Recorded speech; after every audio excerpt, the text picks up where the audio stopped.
we touch, something courses through my blood, and I'm born anew. Can you feel this warmth too? I need you so much. I'm addicted to your love. Nothing I can do. I'm so helpless for you. Heavenly, I feel the stars align for eternity, till the end of time. Ecstasy, so burned into my mind. You're a drug for me, pure and crystalline.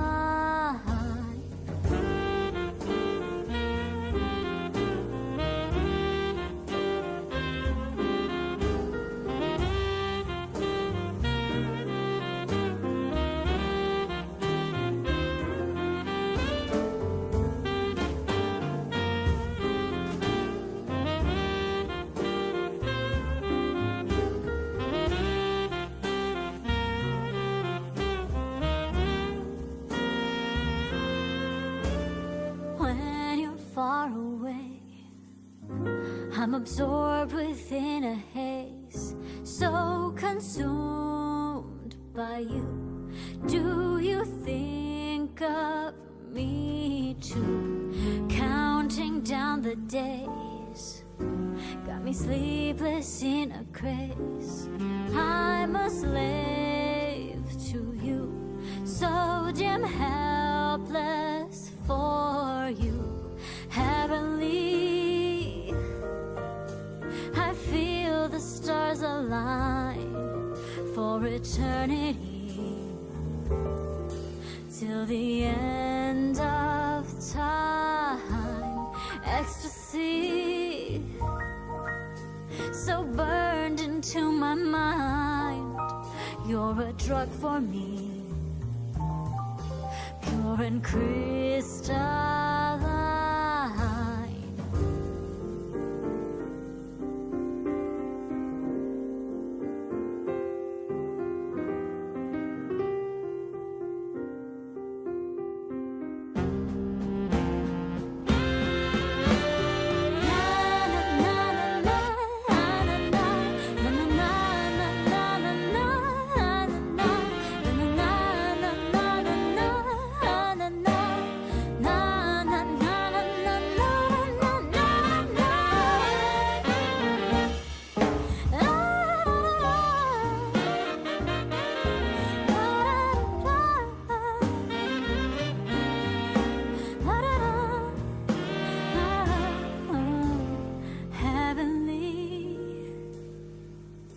I feel the stars align for eternity, till the end of time. Ecstasy, so burned into my mind. You're a drug for me, pure and crystalline.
Well, hi there.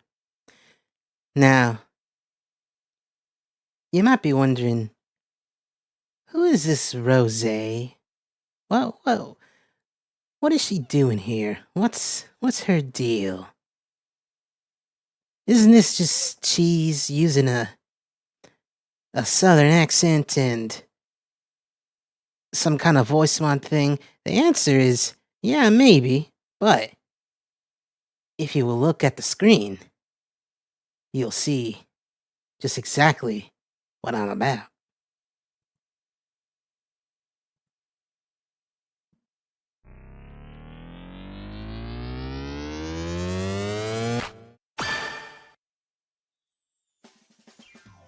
Hey there, everyone. I'm Rosé Crantz, a new member of the CheezVT family. Now, you might be wondering, hey, where'd you come from, and what's your deal? Well, just sit tight and let me tell you in this actually pretty brief video presentation. So you ever watch Static Shock? You know how there's a term for all them superpowered teens who were there during the big explosion, the Big Bang? Well, I'm kinda like that, what they would call a bang baby. Except it wasn't with chemicals, it was with cheese and that gamer magic thing that happened to them.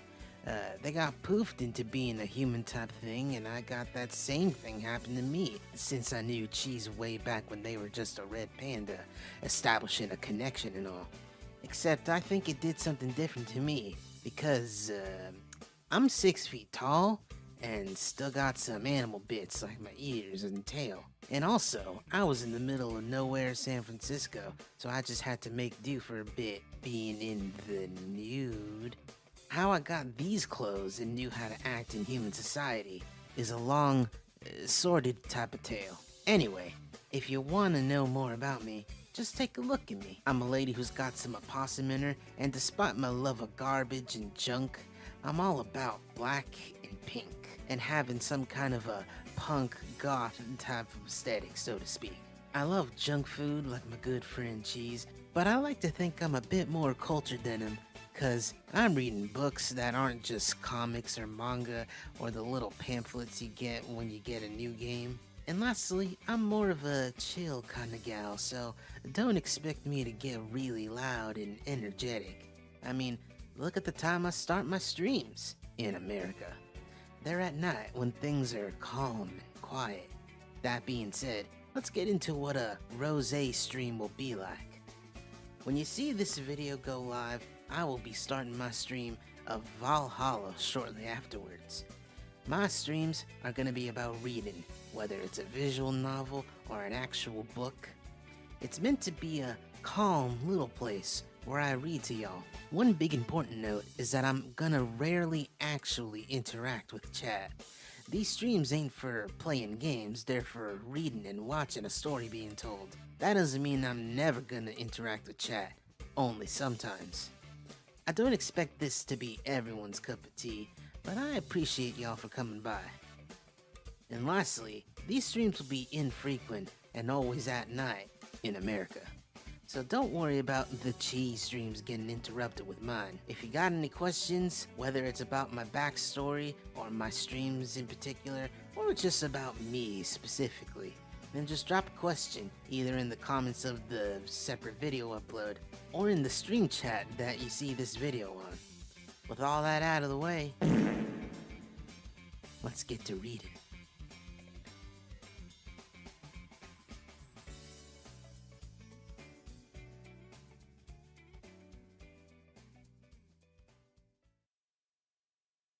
And with that presentation done, how about we get into the video game?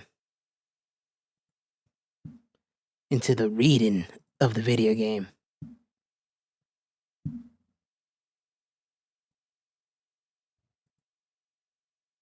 Although I will answer your question, Cone. What is this? I'm Rosé. I don't know what else to tell you. If you weren't paying attention, sounds like your problem. Anyway, here's the video game. So I was trying to put chat on the screen. They would have been, on the side in that big gaping hole. In that big open hole there. But, that didn't really happen. I will put something else there, though, for now.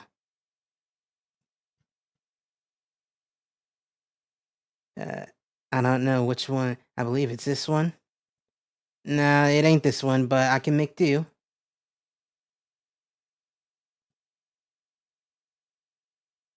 You know, country girls. I could put Adderall. Adderall's a thing I can do. I'm just thankful that, you know, Cheese put that there. Let me just real quick fix this.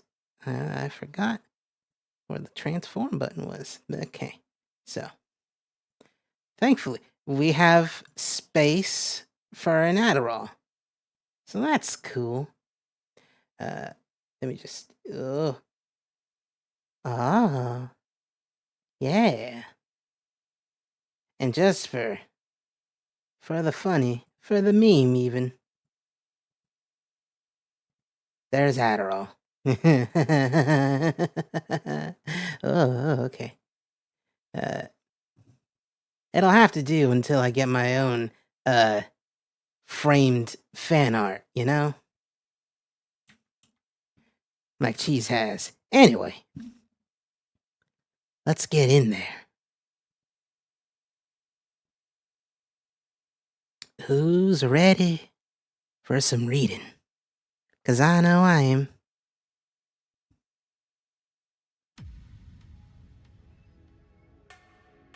Glitch City, 2070X AD. A city that shouldn't exist, a tax haven where corporations and criminal empires reign supreme. In this place, all human life has been infected with nanomachines to keep him in check. Over them stand the white knight. Okay.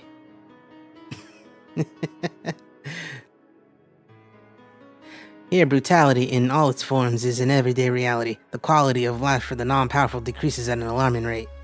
For many, this can be overwhelming. Some devote themselves to their jobs, their families, or even their studies. Some look for ways to escape this place, and others just give up. But for many of them, the answer lies at the bottom of a glass.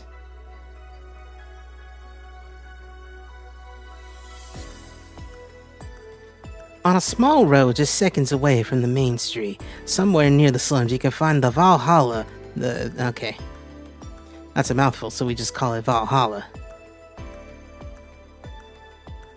A small oasis in the middle of a concrete desert, a fountain of spirits waiting for tired souls. And it's here where this story unfolds.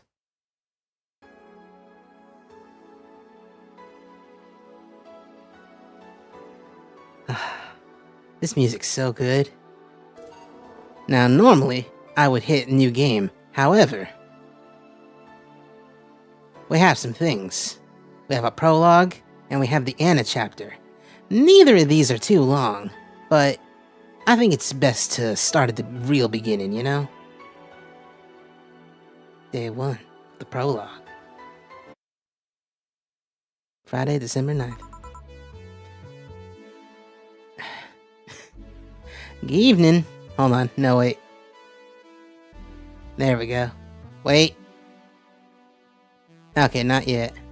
Usually there'd be some anime on screen, but not yet. I'd buy that for $1. Anyway, good evening. Well, at least one of my employees showed up. Huh? What about Gil? He mumbled something about holes and pests and asked for a couple of days off. Business as usual then.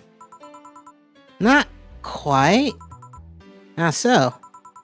I mean us, not Gil. Business will be a tad different through the weekend.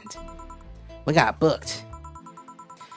That's a new one. Who made the booking? The Safar Toy Company. They make toys for dogs. It's their anniversary or something like that. We usually don't reserve the bar. Why do it this time? The clients are adorable. Excuse me? You'll see. Anything special I should know? They'll give you a ticket to trade in for any drink they want. Just do your usual thing. Fair enough. I'll be in my office. Call me if you need me. Sure. Well then. And here's the part that always takes the longest to do. Putting the music on. Alright. I can never set this whenever I want. I'll just do that. Which one's this? Yeah, I like that one. This one's fun, I think. Yeah, I like that. Yeah. What is this one? Nah. I want, like, fun music, you know? Umemoto? What is that? I wanna know. Sure, why not? All systems go. What's that sound like? Oh, that's pretty fun. What about Everything Will Be Okay? That has to be a fun song. No, it's more of like an uplifting, like, I'm glad everything's alright type of song. Which is good, but it's not what I'm looking for. What about Nighttime Maneuvers? I remember hearing this. It's a very interesting name for a song that sounds like that. But, you know, who am I to judge? I have my own, set of nighttime maneuvers, you know? Anyway. Synth Stitch? Nah. A Star Pieces the Dark?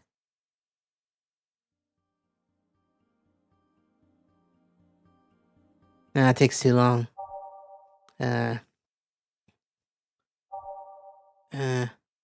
Metropolis? What about Digital Drive? I want it to sound, like, good immediately. I remember liking Comatron Dream. What's that sound like? Ah, that's right. Okay, anyway, what about Skyline? I can go for some spaghetti. Chili spaghetti. No one knows what Skyline is. What about Dusk?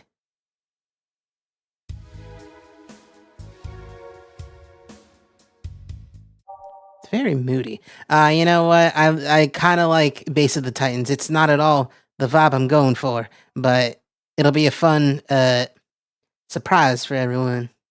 What about City That Never Sleeps? What's that sound like? What about Heart of the City? Ah, that's right. It sounds like that. What about Out of Orbit?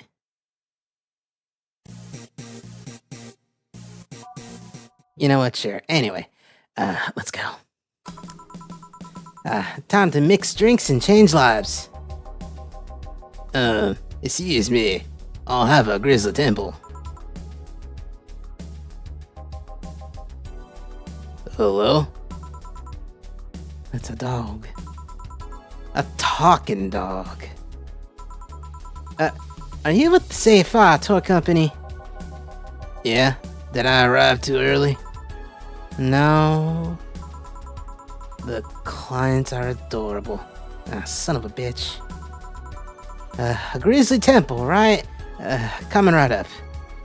This dog wants a Grizzly Temple. So we make that with 3 Adelheids, 3 of the Red Boys, 3 Bronson Extracts, 3 Powder Deltas, 1 Karmatrine, and the game tells you this later on when you actually start the game, but you blend it, you don't mix it, which means you hit the mix button. And you let it go for a little bit longer than you want. There's a Grizzly Temple. Here you go. Thanks. This is gonna be a long weekend, isn't it? Hey, is this the Bronson extract here produced using organic roots? I don't know that information. Anyone I could talk to about that? Here, right now? No. But you should have that information on hand. Every BTC certified bar is no different from a fast food chain. We get the same supplies as everyone else. Ask BTC officials if you want to know. But you should. But we don't. But saying that we should over and over is not gonna change reality. Give me something with lots of Bronson extract then. Okay. So with a lot of Bronson extract it is. Now Bronson extract is a very bitter drink. So we want to give him maybe a sunshine clown. No, that's 2. I said clown. I meant cloud. What about a gut punch? That's 5 Bronsons. A pile driver. That's 3. What about a suplex? Suplex is 4. And we already made a Grizzly Temple, so let's go with a gut punch. 5 of the yellow guys. 1 of the green guys. An optional Karmatrine. I'm gonna fill it with it. Karmatrine, for those who don't know, is what puts the alcohol in your drink. I want to say it's flavorless, but who knows? Anyway, you age it and you mix it. I looked away for a second. I almost blended it instead of mixing. That would have been embarrassing. Here. Oh, what the hell is this? Your order. This is what Bronson extract tastes like? Sorta, yeah. Well, fuck that noise. It's not worth the effort. No, it's not. Oh, excuse me. Oh, thank God, a person. Well, as much of a person as the designated driver can be. What I mean is, why there so many dogs? Why dogs? Why? Well, the Corgis created the CFR tour company, and they've been doing a great job, so... A company run exclusively by dogs, really? And a good one at that. Their only problem is that they have a not-so-discreet preference for hiring Corgis exclusively. Why? Something about being more comfortable around their own kind. Ah, they're racist. I see. Are you with them? Well, I do prefer Corgis, but... No, I mean, are you working with them? Yeah, well, I'm only here because the law requires at least 1 humanoid on the payroll. Does that law really cover such scenarios? Why take a job like this? Because it means I'm surrounded by Corgis all day long. Designated driver wills aside, it's the closest thing to heaven. Although, to be fair, I'm not much of a drinker anyway. I see. Well, to each their own. Are you gonna drink anything? Do you have anything non-alcoholic? Let's see what I can fetch you. Did you intend to make a pun? Pun? Never mind. You want something non-alcoholic? I have the perfect thing. Let's get him a Sugar Rush. Their most popular drink. It's as easy to make as scrambled eggs. I think that's what the first chapter of the game tells you. It's as easy to make as scrambled eggs. Sweet, light, and fruity, as girly as it gets. That's what you can call. How you can describe me. I'm sweet, light, and fruity. Maybe not as girly as it gets. You know, I like black a little too much, and straps and such. Anyway. Although I do like to think I'm sweet, girly, and happy. It's a Sugar Rush. Here. Oh, thanks. You sure this isn't alcoholic? I'm pretty sure. Okay. Listen, I need to know. Is it really going to be only Corgis today? Is that all I'm gonna do tonight? All night? Serve the same kind of dog over and over? The vast majority of them are Pembroke Welsh Corgis. There are a couple of Cardigan Welsh Corgis. But the relationship between the two breeds is a tad difficult, so the Cardigans weren't invited. So, yeah, I guess you'll be serving the same kind of dogs all night. No, I mean, isn't there some other human I might talk to today? There's a woman on staff, but she couldn't come today. Oh boy. Is that a problem somehow? It's not really a problem. We've survived worse than this. Like that time when an AA meeting came here asking for non-alcoholic stuff only. But just thinking about the fact that I'm serving drinks to dogs. That at some point, all the choices in my life led to me serving drinks to a group of talking dogs. It's one of those moments that makes you want to stop and rethink where your life is going. Do you perhaps not like this job? I do! I love every second of this job, but... dogs! It's like a fashion designer suddenly realizing he's been designing edible underwear. I still don't see what your problem is with the dogs, but I'm not gonna force the subject. Well, I'll be going, well, I'm going to try entertaining myself for a bit. The stuff for playing pool is underneath the table. There are also darts in the box next to the jukebox. Great, thanks for the information. Call if you need another drink. Sure. I'm feeling happy, so I'll get everyone around. Actually, it's a free bar. I won't let you spoil my mood. I want a fringe weaver. Coming right up. Dog wants a fringe weaver. Fringe weaver. Boy, howdy, I'm gonna... This is alcoholic as fuck. Why does this dog want to get wasted? This is very unprofessional of you. But I ain't gonna say no. I'm gonna be paid regardless. Here you go. Still an awesome day. Oh my god, this guy's name's Dragonfucker.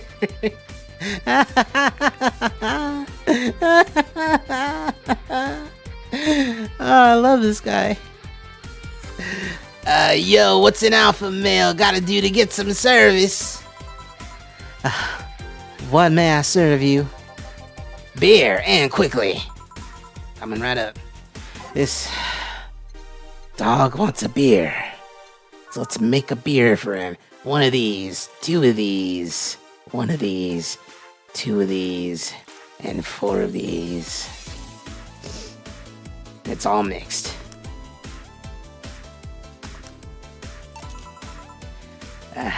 Here you are. Damn, you're a slow piece of shit. Hey boss, what was the opposite of deja vu again? Jamais vu. Yeah, that. Are you having a premonition? Something like that. That dog felt uncannily familiar. Are you bored? Not really, I was playing with the darts a bit ago. I thought about playing pool, but all the other clients are thumb challenged. Sorry if this sounds rude, but why was the dart box so dusty? You're the first person in the year or so I've been here that has actually played with the darts. I think even my boss forgot they existed. By the way, how are the dogs as clients? We've had worse. Have you had someone come in and gnaw chairs to the pieces? Yes, she was testing out her new mechanical teeth. She got banned from entering any BTC bar after that. With anecdotes like those, you'd think serving dogs would feel totally normal. You'd be wrong, because even then, we were talking about humans. I mean, don't get me wrong, I've served a dog or two in my time, but they usually come in with someone, and they never talk. Now that I think about it, are these drinks bad for the dogs? Now you worry about that?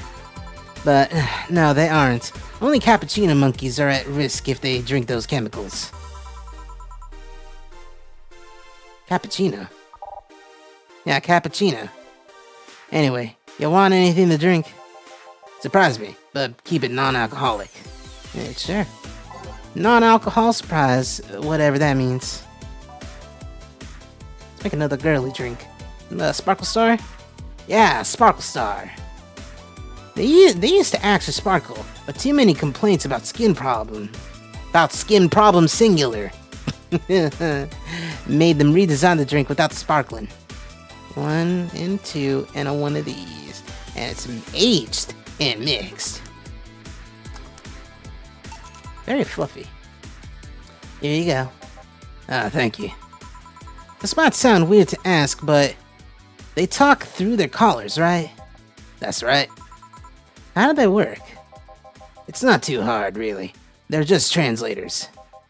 They read the dog's brains and turn their thoughts into words. Do keep in mind that today's dog breeds have more cognitive capacity than their ancestors. If you put the translators on dogs from a decade ago, they wouldn't work like they do now. Yeah, I read something about that once.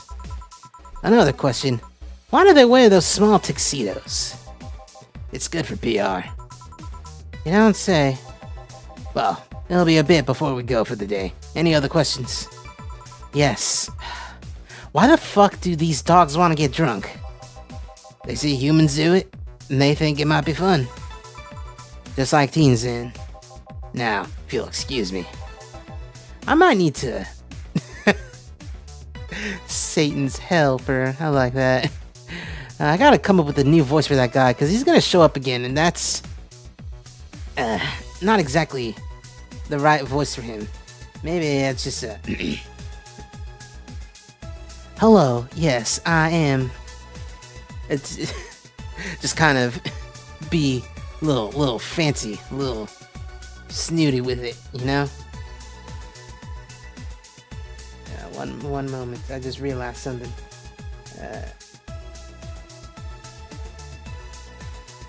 Okay. What can I serve you?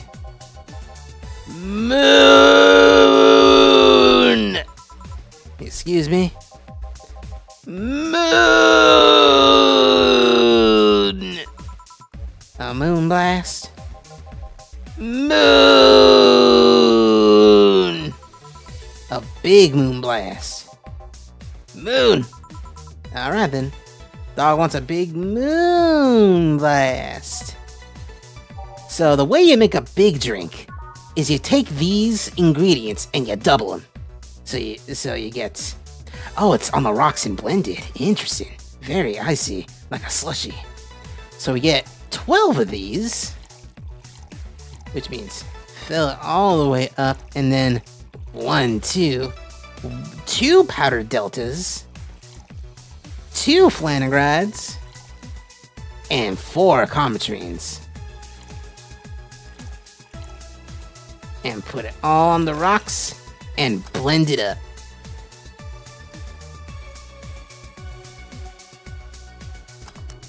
There's our moon blast. Here. Moon! Was that a good moon or a bad moon? Pesky furball.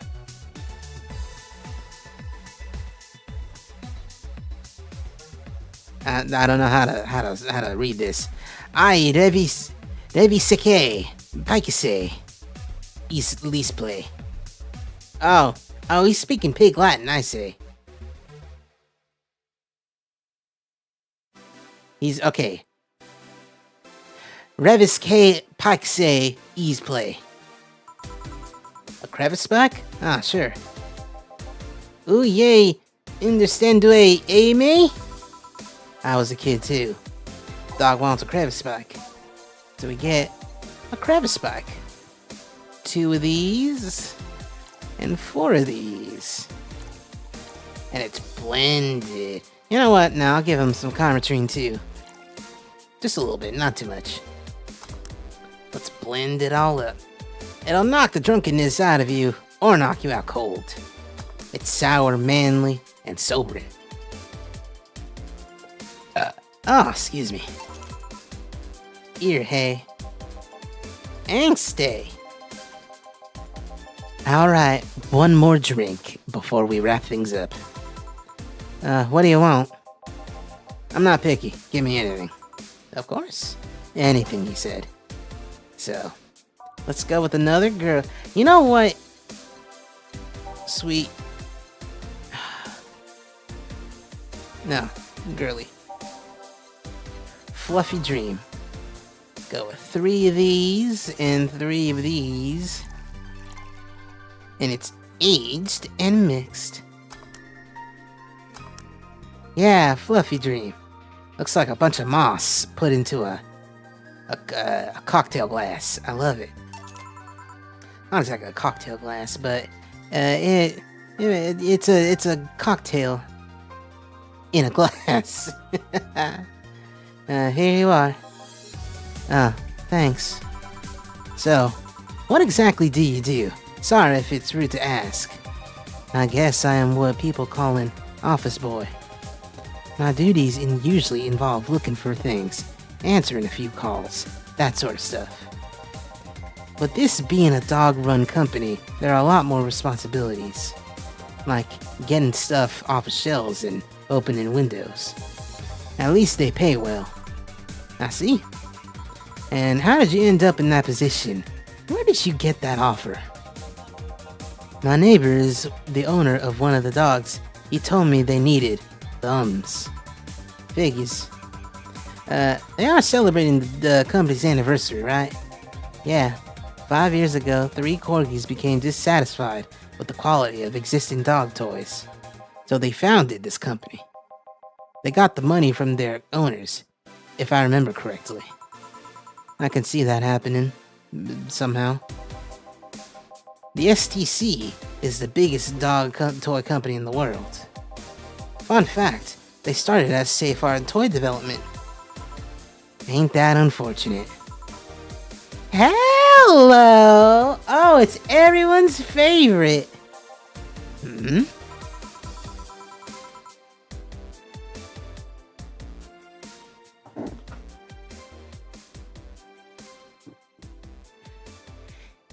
It's fan favorite Dorothy.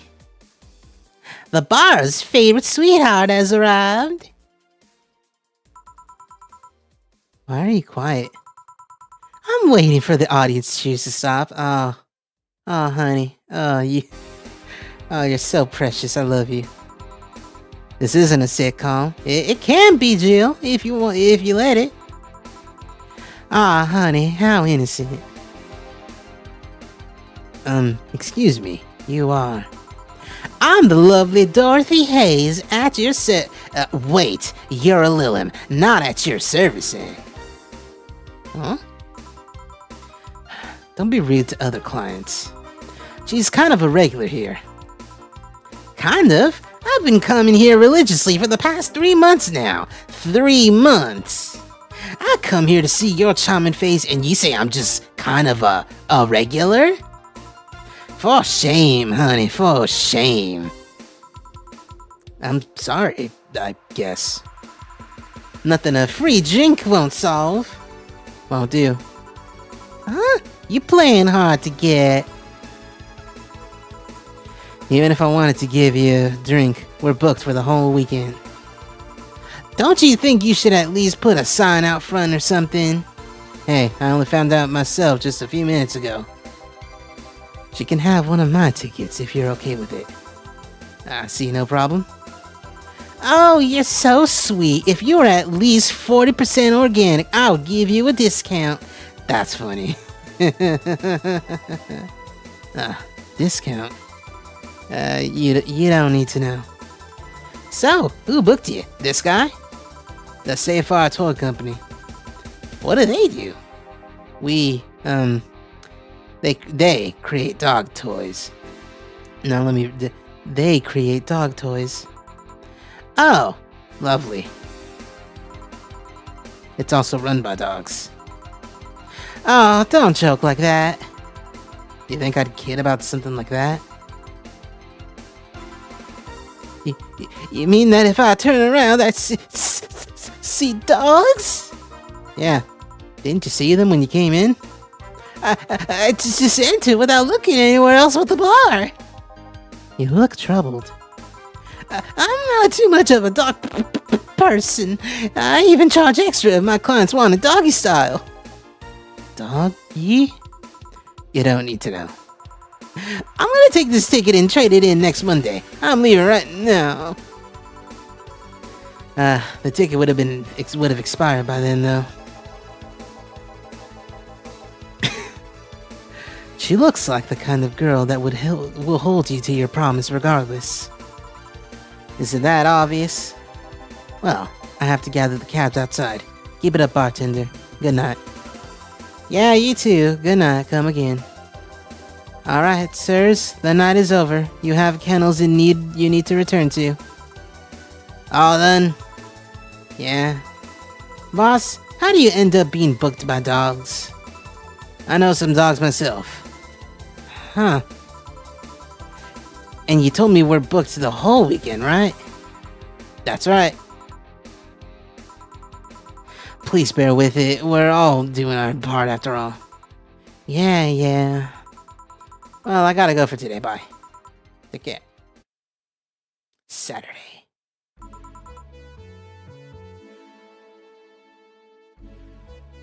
I'd buy that for $1. Good evening. Day 2 of serving dogs. Are you ready? No. Cheer up. No. That attitude won't make things easier for yourself. Serving dogs won't ease things either. Have you heard anything from Gil? Nope, but he should be having fun wherever he is. Also, did you know we had darts? Yeah, I did. Why didn't you tell me? Because that's the kind of stuff you should just assume. A target board usually comes with a set of darts. Do you like darts, boss? Not particularly, but now I owe an apology to someone. Huh? Anyway, call me if you need anything. Sure. Well then. Yeah. Hold on, let me check something really quick.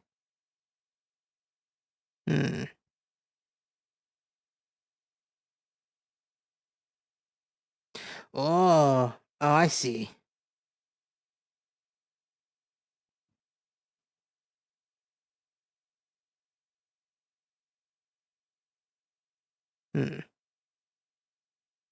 I was trying to see how to make this funny thing happen.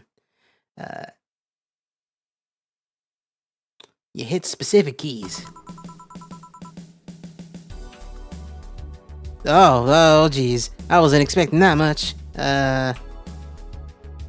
Oh, okay. It just gives you a whole lot to deal with. Sure. That's pretty funny. Oh, I like that one. Yeah. What's K? Oh! Let's get sexy. I appreciate that one. And a bunch of W's. Because you don't forget your roots, you know? Anyway, time to mix drinks and change lives. Oh, hey, can I have a big beer, please? Oh, thank God, a human. Sure, coming right up. Let's get her a big beer. This is the first drink you gotta serve in the beginning of the game. Proper. You get a big beer. 4 of these, 2 of these, 2 of these, 4 of these, and 8 of these. And it's mixed. Here. Ah, thank you. May I ask what you do for these dogs, Miss, Beatrice, but everyone calls me Betty. And why do you need to know that? If you've been stuck with dogs all day, you'd also be curious when a human walks in. Fair enough, I'm their veterinarian. They're all your clients? Yeah, company-issued vet. I mean, I have my own office, but it's in their building. So, you're Betty the vet. Oh, cram it. Sorry, not in the mood for puns right now. I'll keep it in mind. Anything else I might need to avoid bringing up around you besides puns? Enhancements, but that's harder to shove into the conversation in the first place. Noted. What do you have against enhancements anyway? They're unnatural. They go against the very idea of human evolution. Oh no. Ah, jeez, Rick. She's a part of the human revolution. But there is a certain wall that humans can't cross without enhancements. It's not like having something replaced will automatically make you an expert in things. If anything, getting an enhancement sets you back until you get used to it. Yeah, but it just makes things too easy on paper. Anyone with money can replace their body parts and call it a day. But you have a point. Skill doesn't ship with enhancements. At least, not yet. Sorry for the outburst. I have my story with enhancements. Oh, I don't mind. It's way more entertaining than serving drinks to talking dogs. Sorry. Speaking of which, that's my job right now. You want another drink? I'm fine for now. Call me if you need anything. Sure. Worm Frigger. Hey, you seen a red dot? I've seen many things in my life, but a red dot? Oh, he said red. Yeah, red dot. I read that as rad. Not today, no. Do you have any red drinks? Red drinks? Yeah, the drink might know something. Right, a red drink. Let's try a spicy one. Let's try a Mars Blast. So we get 6 of these. Oh, I should have given this to that one guy who wanted a Bronson extract drink. 4 of these and 2 of these. Hold on. 6, 1, 4, 2. All right. No, wait, hold on. I messed up. It's supposed to be blended, and I forgot to blend it. I just mixed it. Silly me.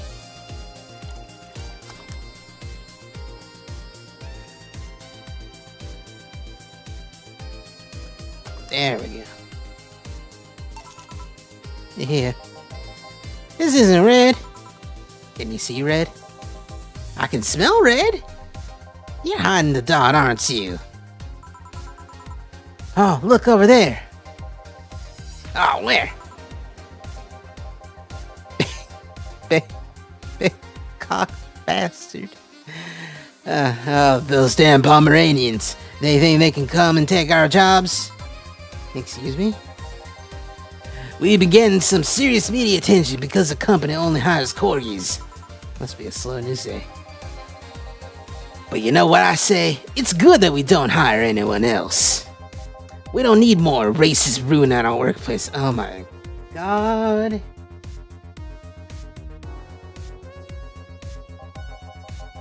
Next thing you know, they'll be asking us to hire cats.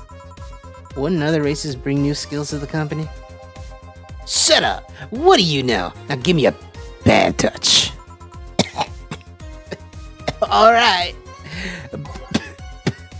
Bad touch for the dog. Let's give him a bad touch, everybody.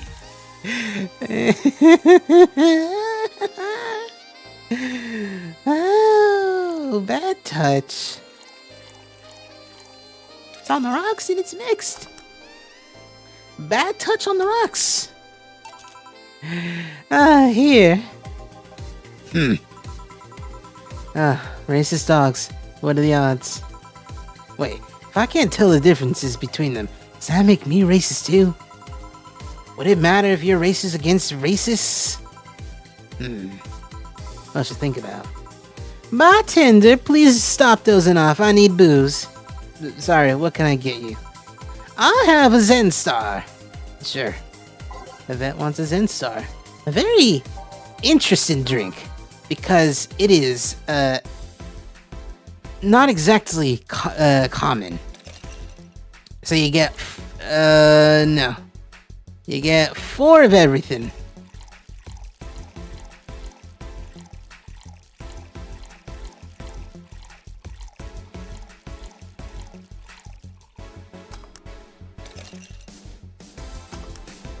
Alright. I thought putting the ice in after shaking it would... would not work, but thankfully it did. Here. Thank you. Something on your mind? Willing to lend an ear? It's in the job description, kind of. Alright then, so... You mentioned the thing about talking dogs. I thought people throughout the ages have always dreamt about talking to animals. Never mind the fact that we could always understand their body language. Now that we understand them, what do we find out? They're just furry, adorable little office workers. Actually, scratch that. I've yet to meet a furry office worker with half the charisma of these little guys. You've met furry office workers? I've seen my fair share of the world, bartender. Sounds like you're tired. It's fleas and tick season. I am tired. So you're a tick, don't you dare.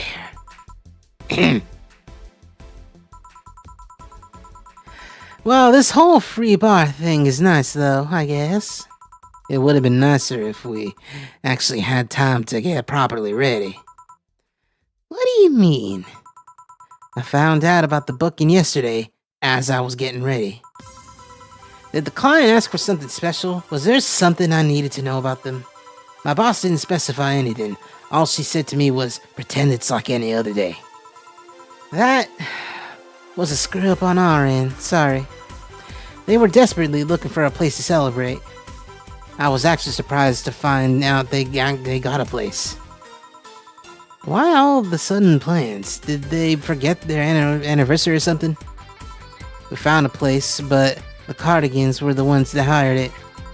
Then some stupid argument arose and the Cardigans decided they didn't want to have the Pembrokes at their party.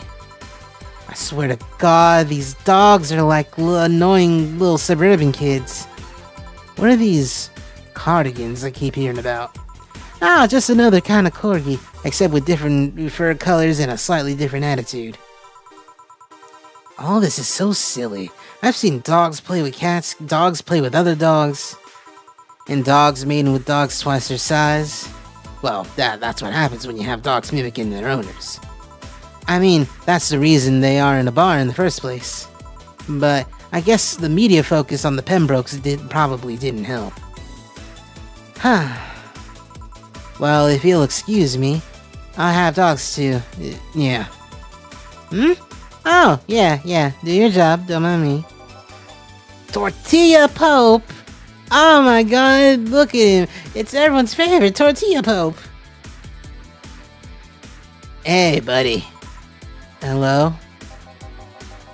Who's a good boy? You?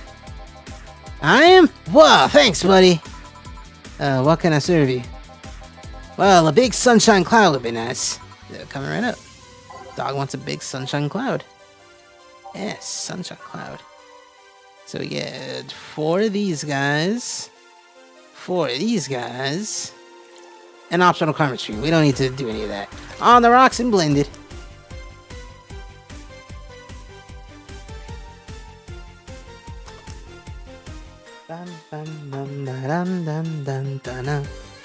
Love this music.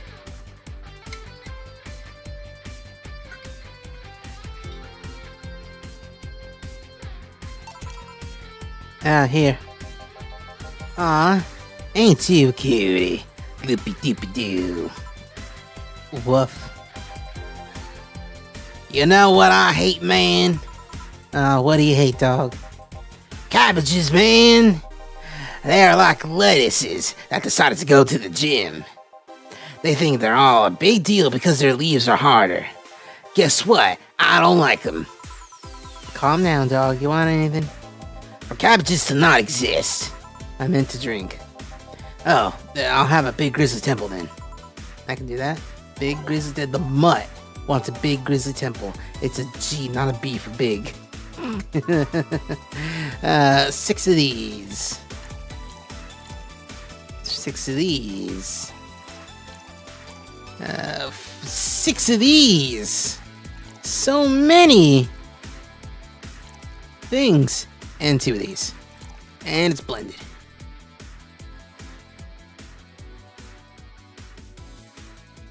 Ooh, started blending at the right time. Here you go. Chill out. Sounded like a nurse. Here you go. Chill out for a bit, dog. Ah, thanks, man. Bartender! Yeah? Do you have anything sweet? We're talking about drinks, right? Are you hitting on me? If that's how you want to see it. Let me see what I can get you. And make it big. Do you like 'em big, Miss Betty? It's not the size, but how you sell it. Gourmet food exists for that sole reason. Wise words. She wants a big, sweet drink.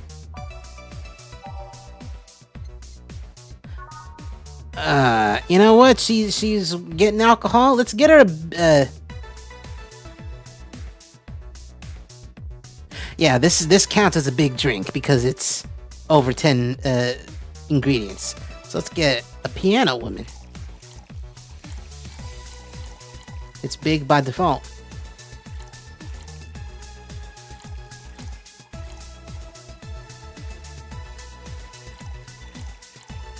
Aged and mixed. Here you go. Thanks. You know, I'm curious, what's the weirdest client you've ever gotten? I wouldn't be able to tell you. There's many kinds of weird. Pick the first one that comes to mind. Well, there was this one guy that spent 30 minutes arguing with himself before ordering. That's not that weird. He came in wearing a Velociraptor mask and wouldn't stop screaming. He left humming Moonlight Sonata afterwards. Yeah, that's weird. At least he left a nice tip. Speaking of anecdotes, can I ask what's your story with the enhancements? Why the interest? Because it seems like a personal thing. It doesn't sound like it's a question of ethics. And honestly, I'm really bored. Sure, I can entertain you for a bit.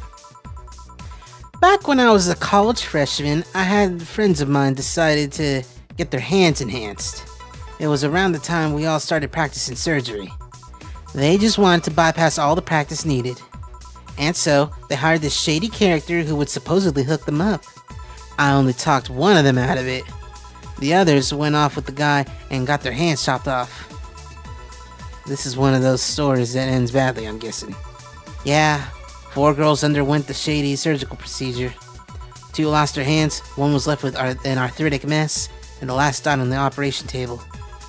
So, yeah, I'm not too fond of enhancements. Especially if they're taken in an effort to avoid effort. This culture of becoming better automatically with enhancements really gets on my nerves. That story sounds so familiar. Did that shady guy have a bleached mustache and tattooed black eyebrows? He also talked using an electrolarynx. You met him? You seen him? No, but I remember news about the police catching someone who was performing illegal surgeries. Never thought I'd meet someone affected by him. It's a small world, isn't it? Well, I guess I gotta check on the dogs to see if they're fine. Sure, I'll keep serving them booze. Thanks for sharing that story. Yeah. Oh no, his name's Accidents. Oh, that's so mean. Don't call him that. Hey man, you ever felt like the time was moving too fast? Tonight I'm feeling like it's not moving by fast enough. Look at you. Well, they say that if time feels like it's going by too fast, you're having a good time. What can I serve you? I want a bad touch. Sorry, coming right up. Dog, let's see. Bad touch.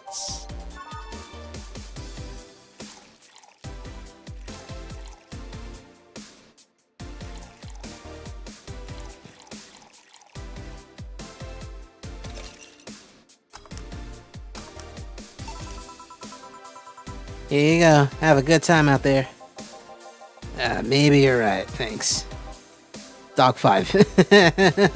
It's just dog 5. Bartender.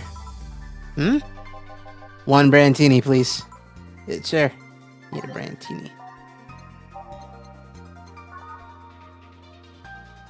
1, 2, 3, 4, 5, 6. And, let's add 3 of these. I blinked out for a second. And 1 karma tree. It's all aged and mixed. Here. Excuse me, the beer mat's dirty. Sorry, I'll change it. Nah, leave it like that. I already ruined the it already ruined the Brantini anyway. Phew. Taking a breather? Yeah. Not like I'm that busy though. Fucking dogs. Anyway, you want anything to drink? No, some dogs gave me drinks already. I'm fine. Oh, alright. Say, bartender, do you like your job? I mean, you're not like the usual crop of bartenders. The kind who are always making a big show at a disco or rave party. Why does everybody keep saying that? Hey, why are you working as a veterinarian? If you want to change the subject, you can just say so. I just did. Fine. I'm a veterinarian because if I don't do it, who will? I don't trust other vets. I don't feel they are actually cut for the job, so I took it upon myself to do it. That's quite the ambition. Speaking of ambition, did you start working here because this is what you wanted since high school or something? That's a whole new can of worms I don't want to open, but no. Life took me here, basically. Why the question? I thought we were exchanging life stories with each other. I was also thinking about the whole risk versus reward thing. These dogs made me an offer just as I graduated. Sometimes I wonder if I'd been better off taking bigger risks. You know, the whole safe position versus big bet kind of deal. If you're comfortable with the opportunity you're given, take it. If it's something that's been bothering you for a while, scratch that itch. Wow, you should be a counselor. Nah, it's just cheap advice. Well, I have to take care of the dogs. Excuse me for a bit. Actually, we're about to leave already. Oh, really? Yeah, thank you for everything. Don't worry. Thank dog. I mean, God, dog. Damn it, dadgummit. Done for the day, I'm guessing? Yeah. You might want to get some insecticide or something to make sure we're not full of fleas. What does that health inspector think of this stunt? The health inspector's too afraid to come to this part of the city, so I'll assume he's fine with it. Right. Say, boss, you look tense. Really? Weird. So I'll call it a day here. Thank you for your hard work.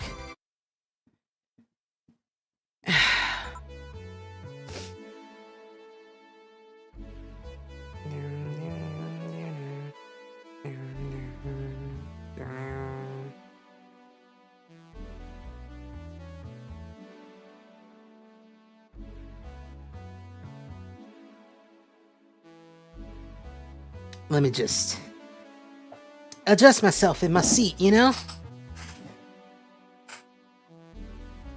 Get nice and comfy. Evening. You look bummed, boss. Starting tomorrow, there will be no more corgis in our bar. Why wouldn't I be sad? Maybe because you're starting tomorrow, there will be no more corgis at the bar. I wonder if the Shiba Appreciation Society might be interested in booking us. One problem at a time, boss. Wait, I know someone from Pomeranian Development Institute. One problem at a time. Still, you've been tense ever since Friday. Are you worried about Gil or something? Trust me, of all my worries, Gil is the least of them. Put on some music and enjoy the day, won't you? Right. It's time to mix drinks and change lives. Bartender, we meet again. Ah, Miss Betty. Hello. Hello. And Mr. Corgi Lover.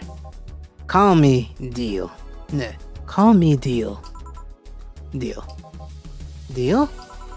Deal. Wipe that satisfied look off of your faces, you two. What can I serve you today?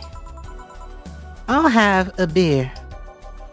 I'm not the designated driver today, so give me a fridge weaver. Give me a friend. I can't decide on this guy's voice. Give me a fringe weaver. That's a robot voice. He is a robot, but he's, you know, humanoid. Like, give me a fringe weaver. Give me a fringe weaver. There we go. A little more natural. A fringe weaver and a beer.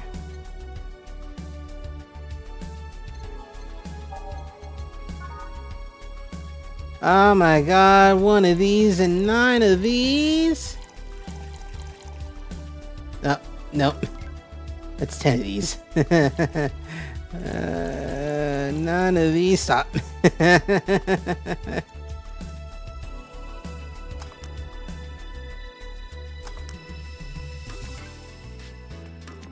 Alright, cool. And a beer. And a beer. Let's get this guy a beer. 1 of these, 2 of these, 1 of these, 2 of these, and 4 of these. Here. Thanks. Thank you. You seem distracted. Has serving so many dogs finally gotten to you? No. Well, yeah, but it's not that. My boss has been acting weird since Friday. Weird how? No, it's a weird how.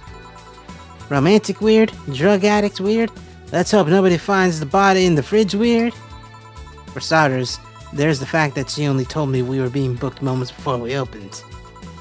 Plus, she seems completely distracted or lost in her thoughts. Like you. Worse. Oh. She's not being herself, and that makes me wonder if something's going on. Like what? Do you run a human trafficking ring in your basement? Nah, we don't have a license for that. Excuse me. The both these. Ugh. Oh well. Thinking about it too much isn't part of my job. Can I ask you something about your job? Sure. I've always been curious.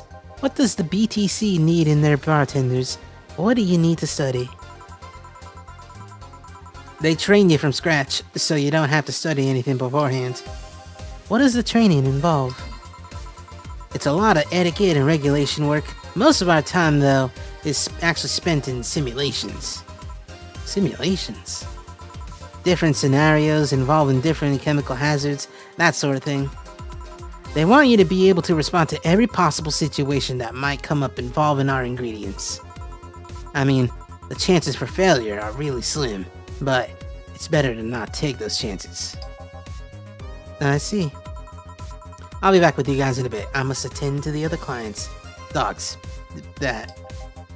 Oh, sure. They're chasing me, man! Who? The cabbages, man! The goddamn cabbages!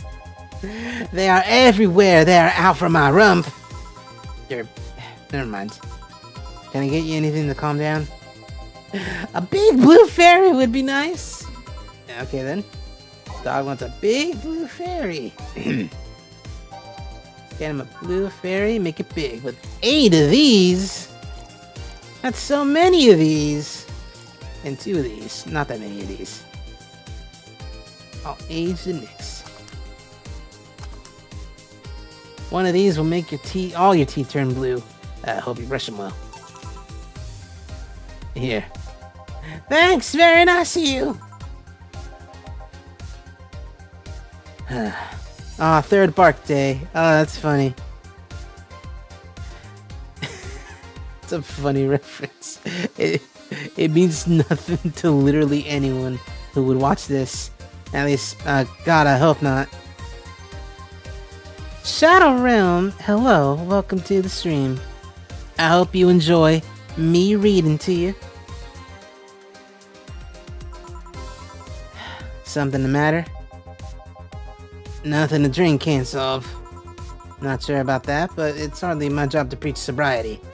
What do you want? Give me a gut punch. Okay. Fleabag wants a gut punch. Give him G, gut punch. Move 5 of these. 1 of these, and optional of these. Oh! Make it an even 10. All A's to mix. Here you are. Thanks. Hey, you ever felt guilty for being born in the wrong race? Jesus Christ! It's a dog saying this. This is so much. I'm taking a screenshot of this. This is a little much.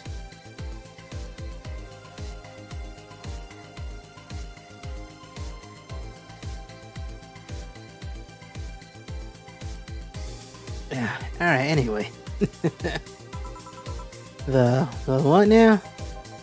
I've just been hearing so much about how we're racist. I'm wondering, are you racist? Not really. Do you feel like other corgis might be? Definitely. I mean, then why worry? It's not like they're calling you racist. You shouldn't take generalizations personally. You might be right. Man, you should have seen the cutie I saw yesterday on the way home. She looked like a cat boomer. Oh, it's my first time hearing about cat boomers. Oh, that's funny. I thought for a second it was a reference to 2064, but no, they didn't have cat boomers there. They just had hybrids. Similar principle, but totally different. She was wearing a mini dress. She had this prosthetic eye. I thought you were against people using prosthetics. I'm not against cute, though. Besides, I'm not against prosthetics. I'm only against enhancements. I don't see a difference between the two. Alright, let me put it this way. If you lost an arm and replaced it with a mechanical arm that does exactly what the older one did, I'm okay with it. But if you lost your arm and replaced it with a gun-loaded super arm from hell, that's something I'm not okay with. Even worse, if you decide to replace your arm because of fashion, or a whim, or to get better at some sport. That's completely not cool. That's the difference between a prosthetic and an enhancement. Replacement versus enhancement. I'm of a similar opinion about Lilin replacing their factory parts for kicks. If you think that's going to be an easy way of getting better at something, you're in for a bad surprise. Well, I can see why you think that, but what suggested you to think that what she had was an enhancement? If she had bad eyesight, wouldn't that count as an enhancement, even if it fixes it? How does reparative work factor into your ideologies? They might be enhancements, but they also replace something faulty. Well, damn it, stop making sense, you piece of scrap. You're weakening my resolve. Having fun? Oh, bartender, that was fast. There seem to be less dogs today, but at least dogs that want to drink. Yeah, some of them ate their tickets. Lovely, I'll be the one dealing with that later. Say, what's your take on the whole enhancement discussion, bartender? My mom had a saying, anyone can make a chandelier out of their asses. Which somehow means your body, your choices. If they are not hurting anyone, I don't see the point in hating them. See, Betty? Hey, I didn't say I automatically hate anyone who has an enhancement. Me being against something isn't the same as me being against someone. I'm not some 12-year-old blindly hating someone because of something like that. Maybe you should practice what you preach. What does that mean? I fear retaliation, so I'm not saying another word. Are you two gonna order anything? I'm fine right now. She's drinking mine, actually. Alright, then call if you need anything else. Sure. Let's see.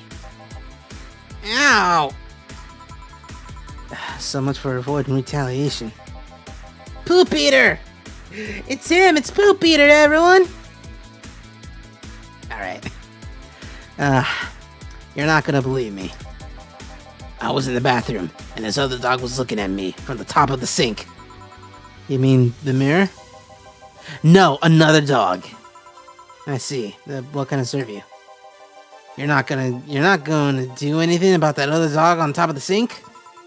I'm sure he doesn't want to hurt anybody. Don't worry. I hope you're right. Well, I want something really sweet. Coming right up. Pup wants something real sweet. Give him Sugar Rush.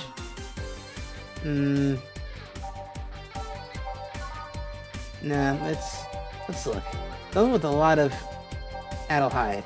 Oh yeah. Moonblast.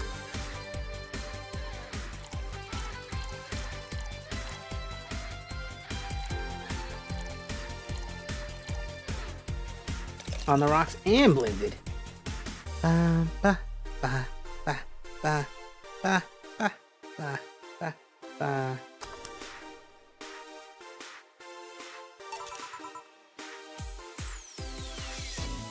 Here you go. Thanks. Please think about the thing with the other dog on top of the sink. I will. Don't worry. Well then. That was quick. Like I said, there aren't too many dogs today. When I heard someone booked us for 3 days, I expected more of an attendance. While you were gone, this fella here said that the Bleeding Jane is better than the pile driver. Please, prove him wrong. All I'm saying is that I don't see the point in drinks that make that feel more like a kick in the mouth than a beverage. What do you think, bartender? Do you think there's any point in discussing non-alcoholic drinks in a bar? In my opinion, people who order a bad touch always make me giggle like an idiot, though. That's not an opinion, that's a statement. Ah, well, please serve us either pile drivers or Bleeding Janes. We'll you decide which one's better. Alright. Pile driver and or Bleeding Jane, 2 of any of those. Let's take a look. What's a Bleeding Jane sound like? Spicy, classic, and sobering. Say the name of this drink 3 times in the front of your mirror and you'll look like a fool. What about a pile driver? Doesn't burn as hard on the tongue, but you better not have a sore throat when drinking it. You know what, I'm going with Bleeding Jane.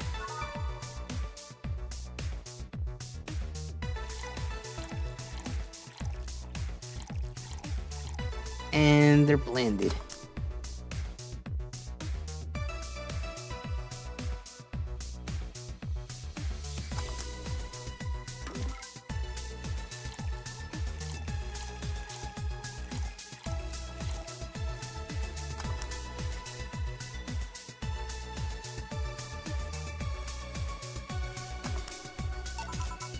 Here. Yes! Yeah, take his side, see if I care. How did you two end up discussing that? Well, it started when I told this guy and I wasn't crazy about the idea of working for just corgis.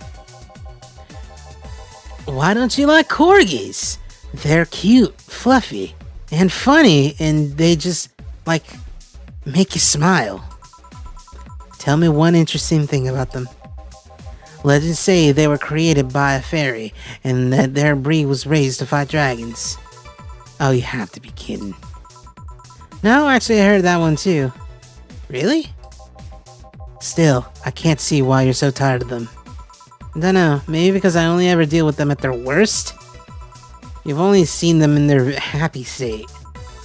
I'm the one running feces samples and unclogging their sphincters if they eat their owner's dental floss.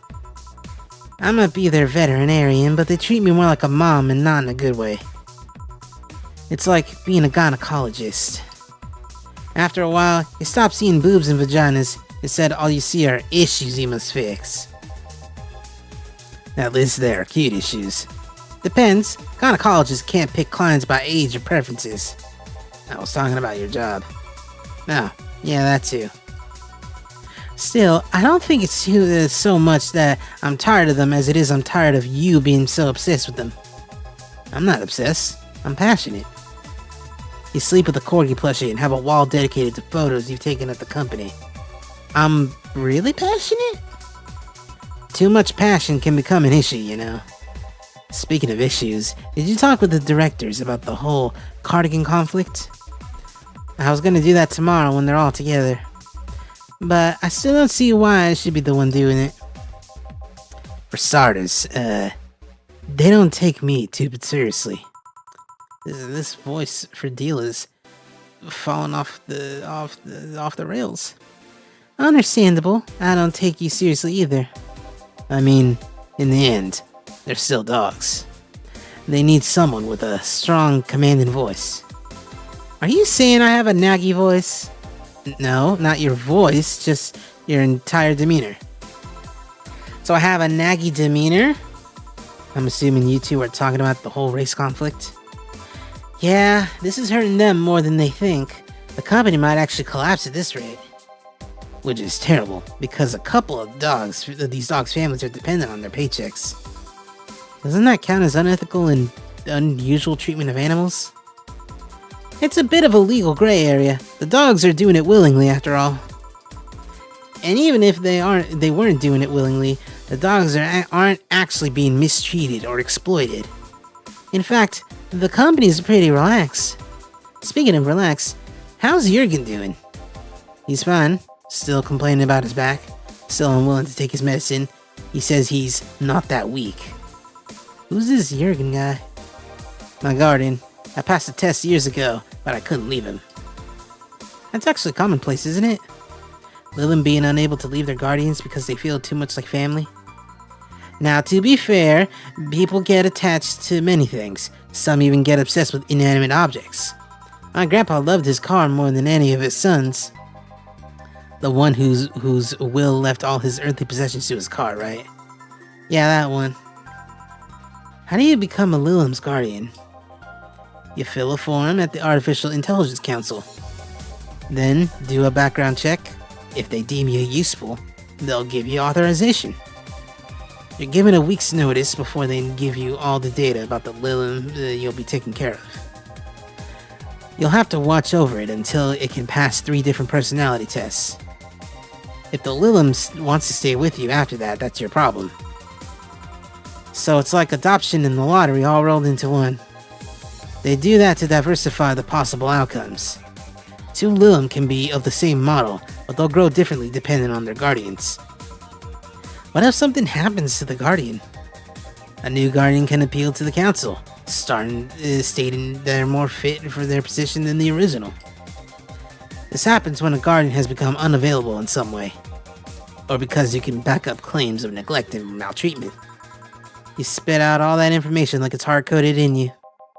I worked in that department for some time before coming to the STC. It's almost a reflex. Are you interested in becoming a guardian, bartender? I don't know, I'm just a nerd when it comes to AIs in general.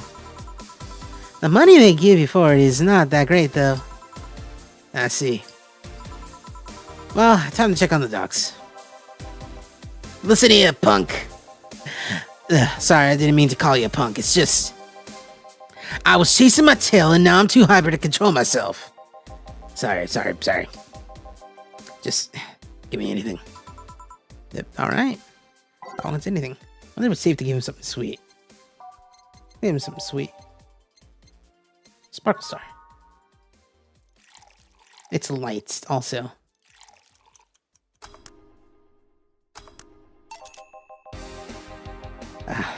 This is good. This is good. Very good. Very good. Very good. Wait, hold on. There we go. Huh. No, see, I can see the value of other dog races. Like Pomeranians, those are nice, but they aren't corgis. Well, yeah, I can understand that. I mean, remember that cute girl from yesterday I mentioned earlier? Yeah. The white knight that was with her, she wasn't half bad either. I mean, it was obvious that a tapestry of muscles was hidden under her armor. I prefer a more delicate-looking girl, so...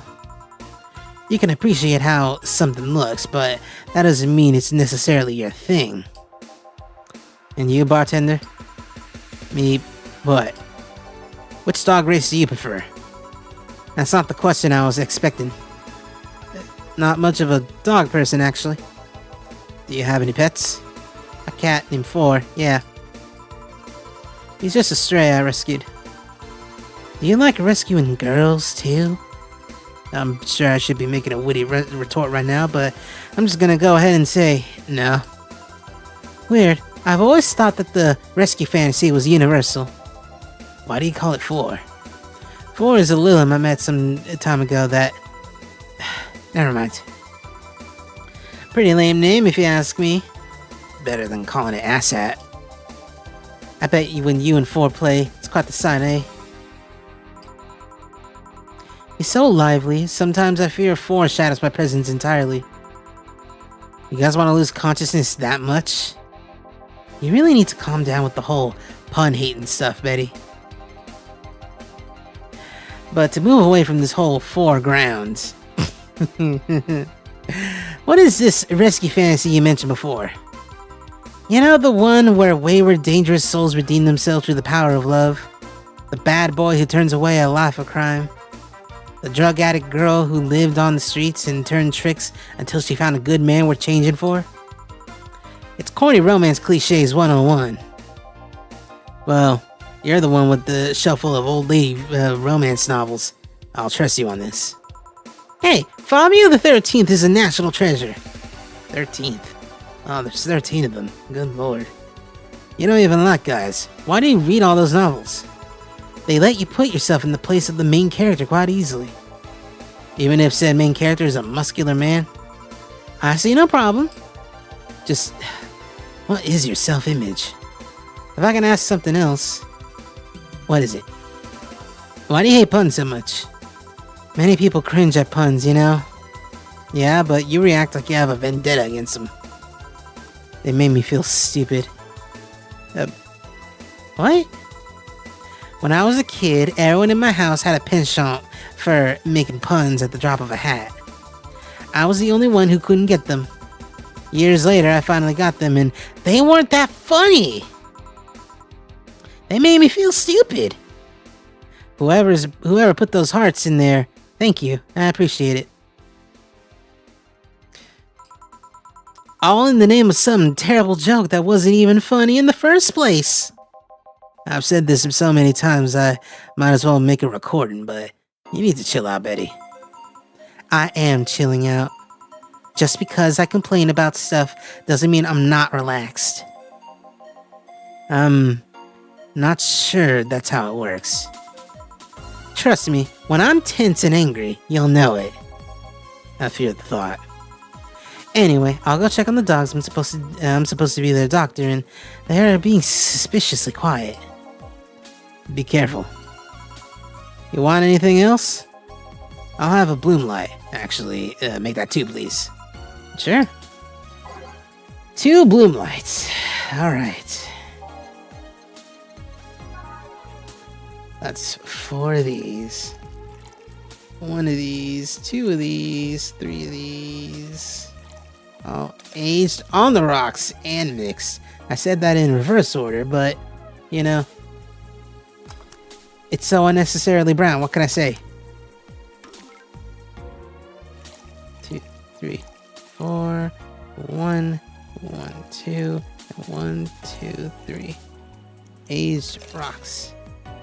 What's the song playing? Nighttime Maneuvers. Yeah. What a very great song name, I'll be honest. I love the idea of Nighttime Maneuvers. You know what? I'll keep that there. And now I won't. Later on, I'll put it back up. Got 2 bloom lights. Here. Thanks. Say, you two seem to get along quite well. Well, when you're the only sentient humanoids in the entire company, it kinda happens. Sentient? Well, we have a couple of test mannequins and cardboard cutouts, so...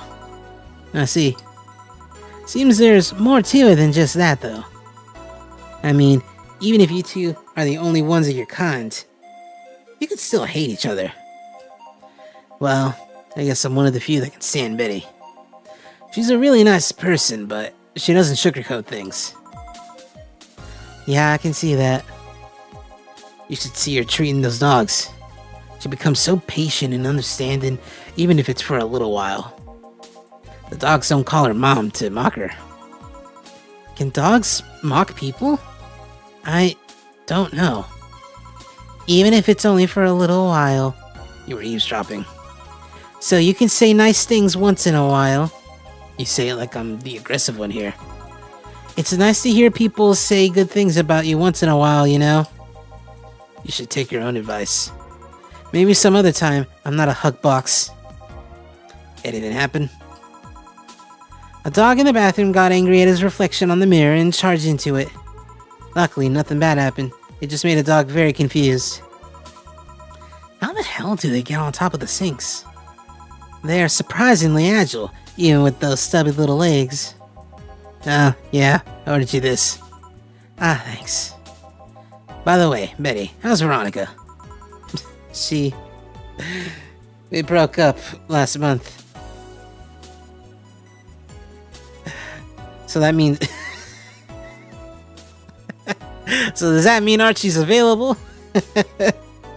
Obviously, Rosé, what are you talking about? What? Well, things were not going so well. We got too used to each other. Everything was starting to become routine. We decided to break up before things got bitter.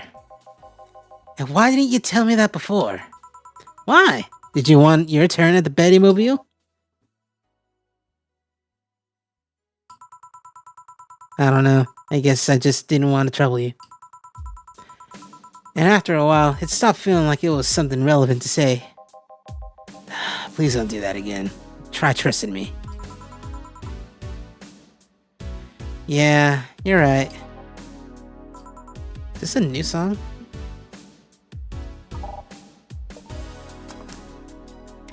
Oh, it's not. Okay.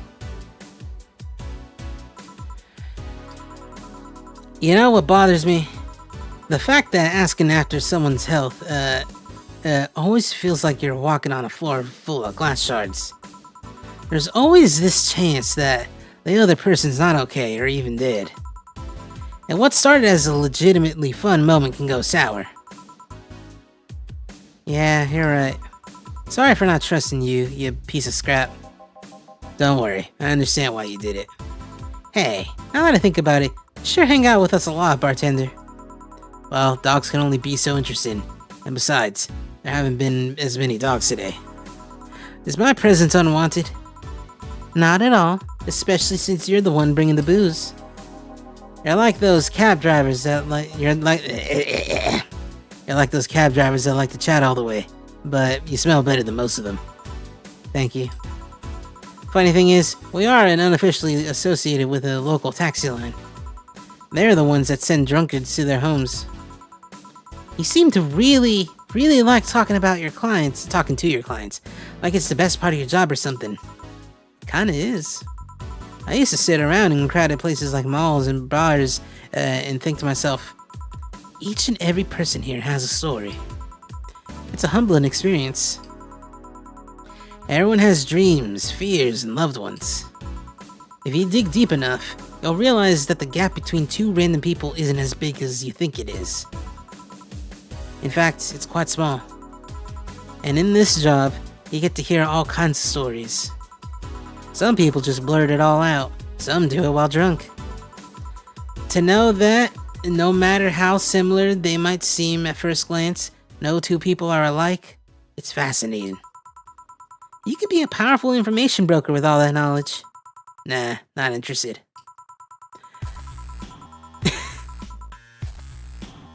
I was wondering when I get to this song. I like to see myself more as a friendly ear rather than someone you need to be wary of.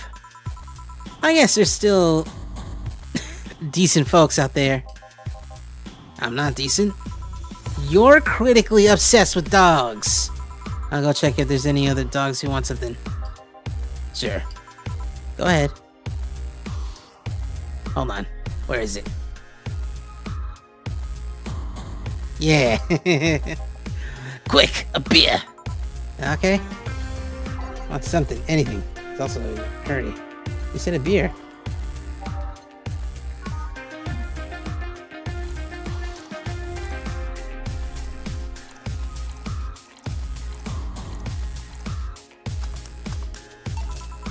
Here. Thanks. Now, boom! Why did you break the glass? I made breakfast! Get it? Because you made the drink fast, and I broke it, and... Go. Tough crowd. Suddenly I understand the hate for puns. Hey, bad render! Yeah? Your job has a funny name. You don't say. How's she already drunk? She drank way less than she did last night. Yeah, but she drank a bottle before coming here. Why? I wish I knew. It's an example of her alcohol tolerance, so. Brother, I want to make a toast to my good friend, the robot here. Probably the only person, robot thing, that can stay in my yapping for more than half an hour. Without him, my job would be 5 times more boring, and my life 2 times more meaningless. Cheers! You're not holding a drink. And give me one, Ben Trader. Isn't that your job? If I need a beer, a big one. Alright. So it's a big beer. 1, 2, 1, 2, 3, 4. I'll play that song. Play that song again.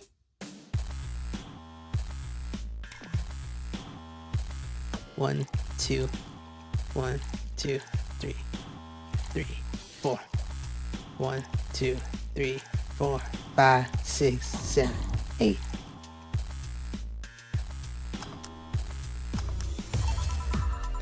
Alright, cheers. I said cheers. Cheers. Cheers. Good. Grandpa when sober and a sweetheart when drunk. It seems like she's been like this ever since her university years. You make it sound like those were a decade ago. I can understand liking the taste of alcohol, but what's so good about getting drunk? First of all, I'm not drunk. You're too happy. I'm a happy person when drunk. Anyway, it's something you just can't explain. You just like it, and your body needs it, craves it. That's called being an alcoholic. I prefer the term alcohol enthusiast. Anyway, humans actively look for things that make them feel lightheaded. Why else would they leave some poison and potentially poisonous foods like that weird balloon fish thing? Why would they eat spicy food or drink fermented milk? Seriously, how crazy does someone need to be to say, hey, let's eat this and see what happens? Worse yet, they even found medicine among all that junk. The one that invented penicillin was probably the worst of them all. Fair enough. But see, that's proof you're drunk. If you were sober, you would just say, hell if I know. Silly robot. Now that I think about it, what kind of robot are you? Lilum. Lilum always sound too feminine. Too? So? Okay then, what manner of piece of scrap were you? You don't know? Never cared, but now I'm curious. Oh, well, you won't remember it tomorrow. I'm a DT-01D, a social development robot. Is that like a DFC-72s?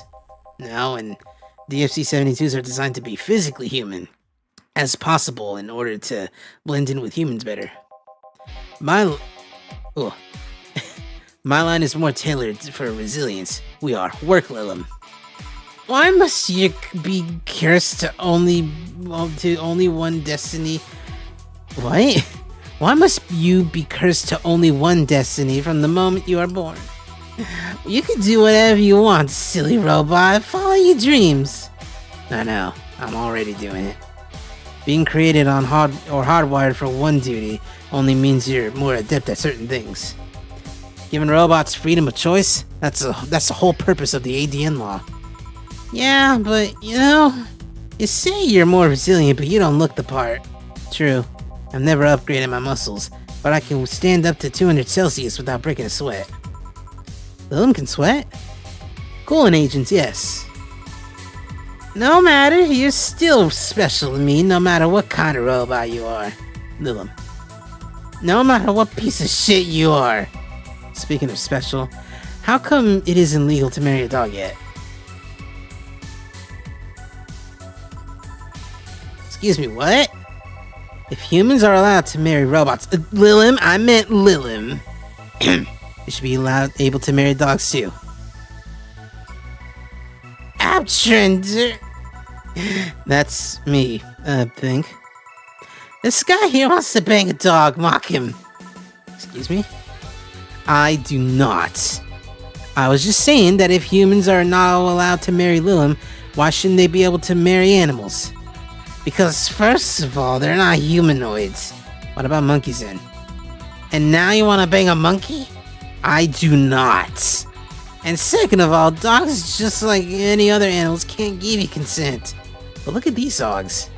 Sure, they have the cognitive abilities of 7-year-olds, but they can talk, drink booze, and argue. So now you want to bang a 7-year-old? We have a regular here who would be delighted to hear that. That's a weird way to say it. Stop it. Remember, Lilum human marriages were only sanctioned after the Lilum achieved full sentience. And even then, they used marriage as a way to evolve the collective source. Besides, dogs don't really love us that way. Try to apply human ideas to marriage to a dog is like trying to feed vegetables to a carnivore, you get me? Says the ex-vegetarian. Why are you only so smart when drunk? I'm not drunk. But anyways, if you want to screw a dog or a chimp, go ahead. Just don't bring marriage or infants into the whole deal.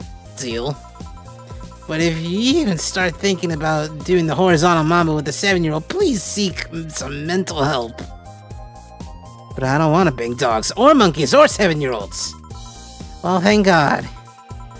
Then why did you suddenly start talking about dog-human marriage? It's just, I was thinking about all these dogs in tuxedos and I started picturing a dog in a bridal dress. I mean, just try and picture that. And I'm the drunk one. Wait, I'm not drunk, why would I say that? Then again, when you get drunk, you only get dizzy. Do you have a limit? As in, a limit to how much you can drink before passing out? No, I just get disoriented to the point that I'm effectively useless, but I never pass out. Maybe if I passed out, I wouldn't have to deal with all the shit that follows. I always have to wait at least 24 hours before the effects pass. One has to wonder why they gave all those human flaws to Lilum. I read something about that.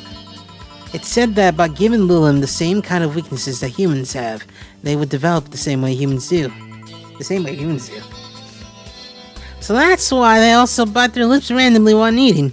Seems like it. But it makes me wonder, exactly how anatomically correct are you? That's something I know and you don't. Any of you want anything else to drink? Yeah, I want... Nothing. You're drunk enough as is. You're not my dad. You can't tell me what I can or can't do. Beatrice Albert, stop drinking right now. Yes, Mom. Now go sleep in the car. We're almost done here. But Mom...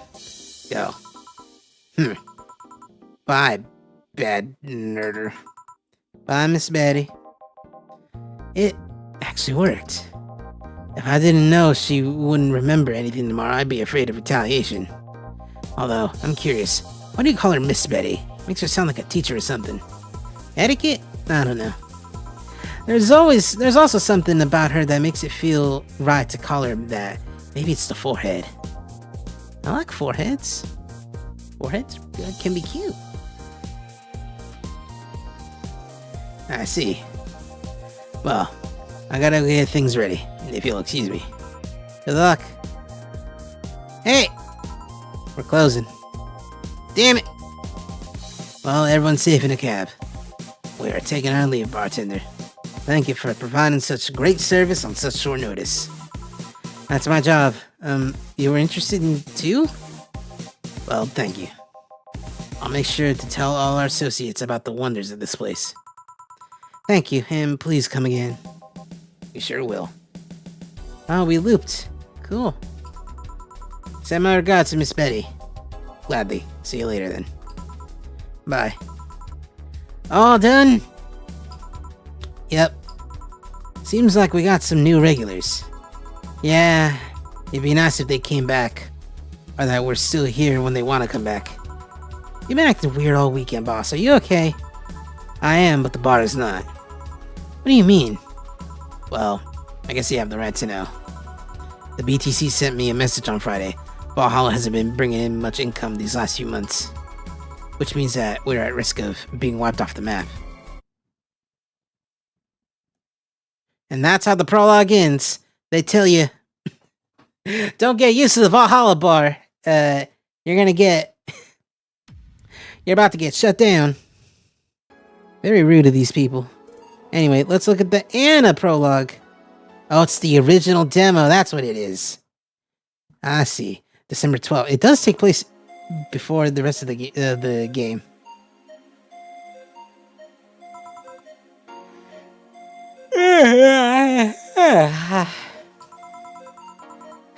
Man, such a slow night. At least I'm not serving dogs. Normally, this would be where a dog shows up like a cheap punchline. I guess not. Speaking of dogs, I wonder where the hell's Gil? Bored? Ah! Sorry, did I wake you up? I wasn't sleeping, my eyes were open. You went to college, right? You know having your eyes open mean nothing. Don't worry, I don't blame you. It's been a really long time since we've had such a slow night. In fact, I think the last time we had a night this slow was before you started working here. Really? Yeah, it happened when Robert was still working here. Who? My first employee, poor idiot, bought a levitation potion, threw himself off a building. Oh. As it turned out, the potion actually worked. Coming in? He started rising in the air and couldn't stop. They later found his body smeared across the nose of a commercial flight that was on its way to Kenjavania. But anyway, should you really dismiss that so easily? We didn't have a single client that night, not even a lost soul asking for directions. But then suddenly a kid shows up. He was obviously underage, but I was bored, so I decided to let him order something. I gave him one Carmachine free drink. I mean, even if I was letting him order, I wasn't about to give him alcohol to an underage boy. And then when the time came for him to pay his tab, he realizes he didn't have enough money. Then he yanked his shirt over his head, started screaming he was a ghost, and tried to escape. So I kicked him out so hard that he flew out of the bar, and I told him ghosts shouldn't feel pain. Boss, did you really kick an underage kid? Of course not. I just gave him a warning and made him wash a couple of dishes. The fact that you even thought for a moment that I would kick a young innocent child hurts me to no end, you know? Anyway, just keep it up. Someone will show up sooner or later. I sure hope so. Hold on, come to think of it, aren't Gil's checks made out to Robert? No. Well, at least that story killed a couple of minutes. I think I don't know, sort the glasses here or something. Huh, we got a fedora-shaped glass? Anybody here? Ah, sorry, I'll be right with the... Ouch! Are you okay? I'm fine, yeah. Welcome to Valhalla. What can I get you? Something wrong? Are you sure you're old enough to drink? Well, seeing how I'm old enough to eat solid food, I'm gonna guess that drinking won't be a problem. You know, that's not what I meant. Yeah. Yeah, I'm old enough to drink. I turned 21 not too long ago, actually. Still don't believe me? What do you need me to give you? I must be sleep deprived or something. What's this deja vu feeling, though? It's fine. Don't worry. What can I get you? I feel like having a sugar rush. Sure, coming right up. She wants a sugar rush. She looks a bit young, though. Let's get the double check. It's 2 of these and 1 of these. Here. Thanks! Hold on. This doesn't have any alcohol, does it? Nope. You really think I'm underage, don't you? Yep. I'll have you know I'm old enough to get pregnant. That's sadly not relevant here. Ugh. On second thought, this is actually good. I mean, don't underestimate me. Do you really think I look that young? I do, but not young enough to... Young? Ugh. I do, but not young and... Young. Not young enough to be considered underaged. Then why won't you give me alcohol? Because I wanted to mess with you. Mess with the client? Do you usually do that? Only if it looks like they might take it in stride. Still, why are you so angry at the idea that I might think you look young? That's... I mean, the only people who don't like being mistaken for someone younger are young people. But to be fair, you still look older than 95% of our regulars. That would mean you've served drinks to people who look like they're 13 years old or something. Yep. Eh? Alright, let's get this out of the way. Please show me your ID. Sure. Anagram. Seems everything's in order, Miss Anna Graham? Anagram. Where have I heard that name before? Go ahead, just try to make a joke I haven't heard yet. I'll politely refuse. No, I'm serious. Go ahead. People think it's too easy, so they never make jokes about my name. I'm still gonna politely refuse. You're no fun. So, what's your name, Miss Bartender? My name? You saw my name. I have the right to know yours. Fair enough. I'm Jill. Jill what? Just Jill. Yeah, but what's your full name? Just call me Jill. Fine, I'll just pretend Jill is a way of saying your name is actually Johanna Ignacia Lawrence Lone. Actually, I'll shorten it to Joe. Whatever boats your float. Say, Joe, this place looks awfully desolate. Joe, she says. It's been a slow day. Really slow day. I'm actually glad you showed up. I was growing bored as hell. I mean, it's not like we're always bustling with activity, which is unusual even for here. So I take it this isn't a popular place then?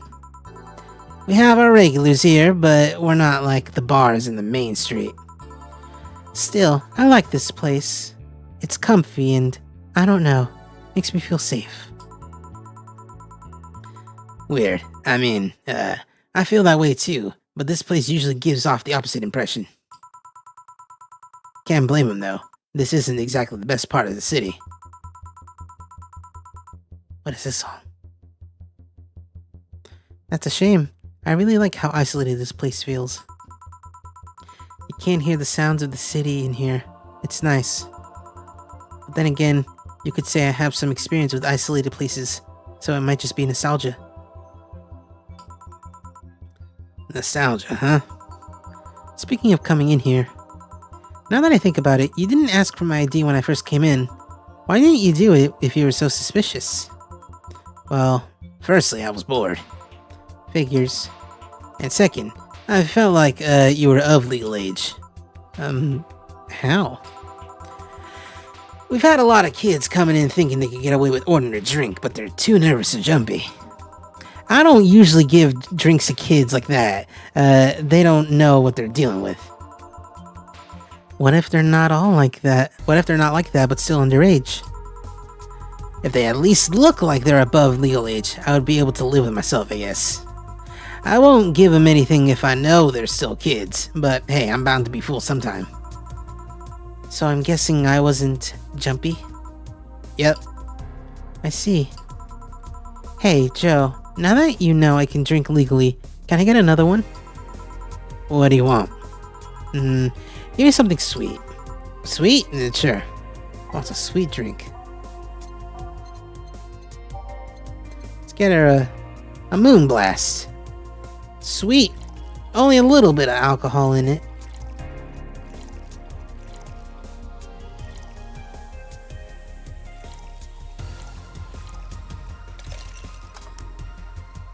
Sit and relax for a little bit.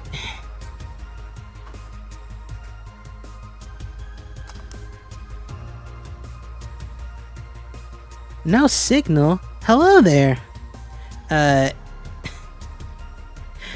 No worries about being so late, but as you can see on the thing, on the stream, on the overlay, you know, it's a bit of a minimum chat engagement type of night, because, you know, that's how it be with reading games, reading visual novels, reading.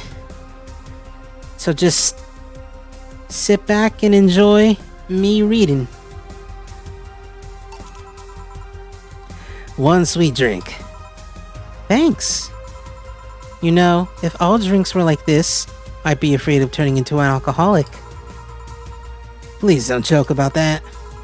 How can you say that? You're a bartender. A bartender doesn't want her clients to become alcoholics. Just like how personal trainers don't want their trainees to turn into steroid junkies. Oh, yeah, I guess you're right. Still, this one's really nice. Hey Joe, do you drink? I suppose, yeah. It'd be weird for a bartender not to drink, you know? I don't know. I've met dentists with bad teeth. Bartenders who don't drink totally would make sense. That's silly. It'd be like a vegan chef running a BBQ restaurant. You think? Yeah, I mean, it's not a matter of whether you can eat or drink whatever it is that you're making. It's more like, why do it if you don't like it? Huh. Yeah, I guess that's true. A dentist might have bad teeth, but he could still like working in dentistry. But why bother bartending if you don't like alcohol? See? Something wrong? I just noticed you haven't said my name yet. I haven't. What? Aside from when you read my ID out loud, you haven't said my name. Meanwhile, I've called out yours like a gazillion times now. The wrong name, though. Well, I haven't had the need to say your name. Come on, humor me. Say my name. Why? Say my name. Say my name. Say my name. Anna. One more time. I just gave her the accent. One more time. Anna. Yes. Now one more time. Nana. It happened again. Maybe I need glasses. And there's that feeling again. Did I see someone glitched out in the past? Oh, come on. Why did you want me to say your name? I like hearing people call me by name. It feels personal and fuzzy.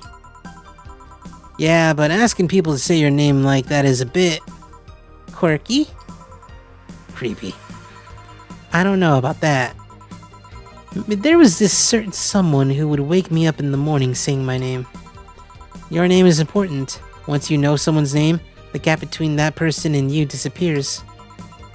Once you give names to things, you start seeing them as important members of your family. So what if it's creepy? It's still nice. Stop calling me Joe and use my name then. Say, Anna, can I ask you something? You call me by name, so sure. About your arm. What about it? Oh, yeah, I'm lacking one. Did saying the word creepy remind you of its absence? Actually, I've been wanting to ask about it since you came in. At least be uncomfortable for a second. I'm trying to get a rise out of you. Sheesh. So, what is it? How did I lose it? If it's not too personal. It isn't. I'm actually proud of the tale. Why? You're looking at a proud survivor of nanomachine rejection. Really? I thought that was something doctors detected while a fetus is still in the womb. Yes and no. There's actually 2 types of nanomachine rejection syndrome. The first one is the most common. They usually detect it when you're still a fetus. That's when they turn you into a cat boomer. The other one can sometimes appear in your teenage years. It's incredibly rare, but still possible. So that arm. Nanomachine rejection basically causes your body to attack itself. Tissues start ripping apart, your organs malfunction. I was lucky. In the end, all I lost was an arm and a handful of toes. Get it? A handful, because I lost 5. Anyway, I have a prosthetic arm, but it's in maintenance right now. Ah, I see. It's a bit weird to be without it. I still feel like it's there. Just a couple of hours ago, I tried to grab something and I just stood there thinking that arm was doing something. But anyways, mind getting me another drink? We can keep talking about my stump after that. Right. What do you want? Let's try something classy. It's so weird being in a bar, and not asking for a fancy drink. Alright. She wants something fancy, something classy. Let's go and take the classy drinks. Let's get her, Oh, Cobalt Velvets is a lot of fun. 3 of these and 5 of these. All on the rocks and mixed. It's like champagne served on a cup. Had a bit of cola left. Sounds delicious, actually. Here. This looks expensive, alright. I'm starting to have second thoughts right now. I'll just drink it. I'm starting to feel dizzy. That's nice. It is? Of course. I spend so much time in hospitals and whatnot, but now I'm just living my life, you know? I want to feel the good and the bad. No more being forced to sit quietly in a quarantine room. Yeah, I can get that. Wait, quarantine? Type 2 nanomachine rejection patients are put in special chambers free from the nanomachine particles in the air. That prevents them from being assimilated and aggravating their whole situation. To be fair, not all my memories of that chamber are bad. I mean, I did spend 3-4 years in one of those places. Really? That long? Well, I didn't go for the genetic level treatment, so it was longer and a lot less expensive. I'm not going to complain though. I'm alive thanks to all that. And I left with so many fond memories too. So that's what you meant with the whole feeling nostalgic in isolated places thing. Yep. Are you alright? Yeah, I'm fine. Just dizzy. Hey Joe, if I ordered 2 drinks, would you be willing to share one with me? Come again? To be honest, talking about the treatment and all that made me feel a bit lonely. Sorry if it's not something you can do, but I had to ask. It's not something I normally do, but... what the hell. Sure. Really? Ah, yay. Alright then, I want a piano man and piano woman. On it. What's one piano man and a piano woman? One piano man is all these.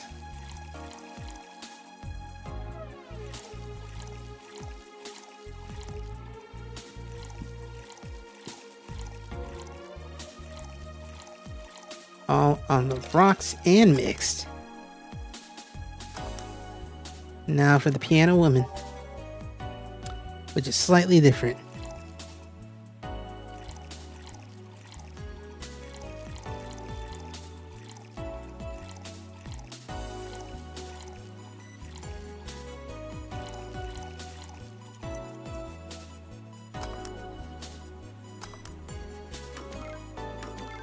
Nice.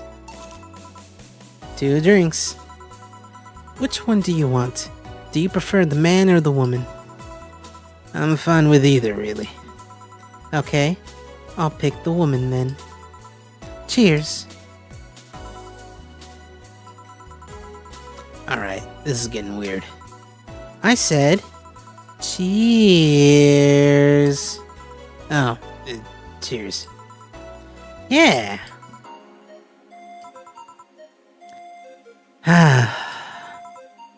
Are you okay? Yeah, I guess I'm fine. I'm just dizzy and sad. Sad? I miss Lynette. Lynette? Who? She and I were the only patients in the nanomachine rejection syndrome in the hospital. We were together every day. When it was time to eat, she was there. During visiting hours, she was there.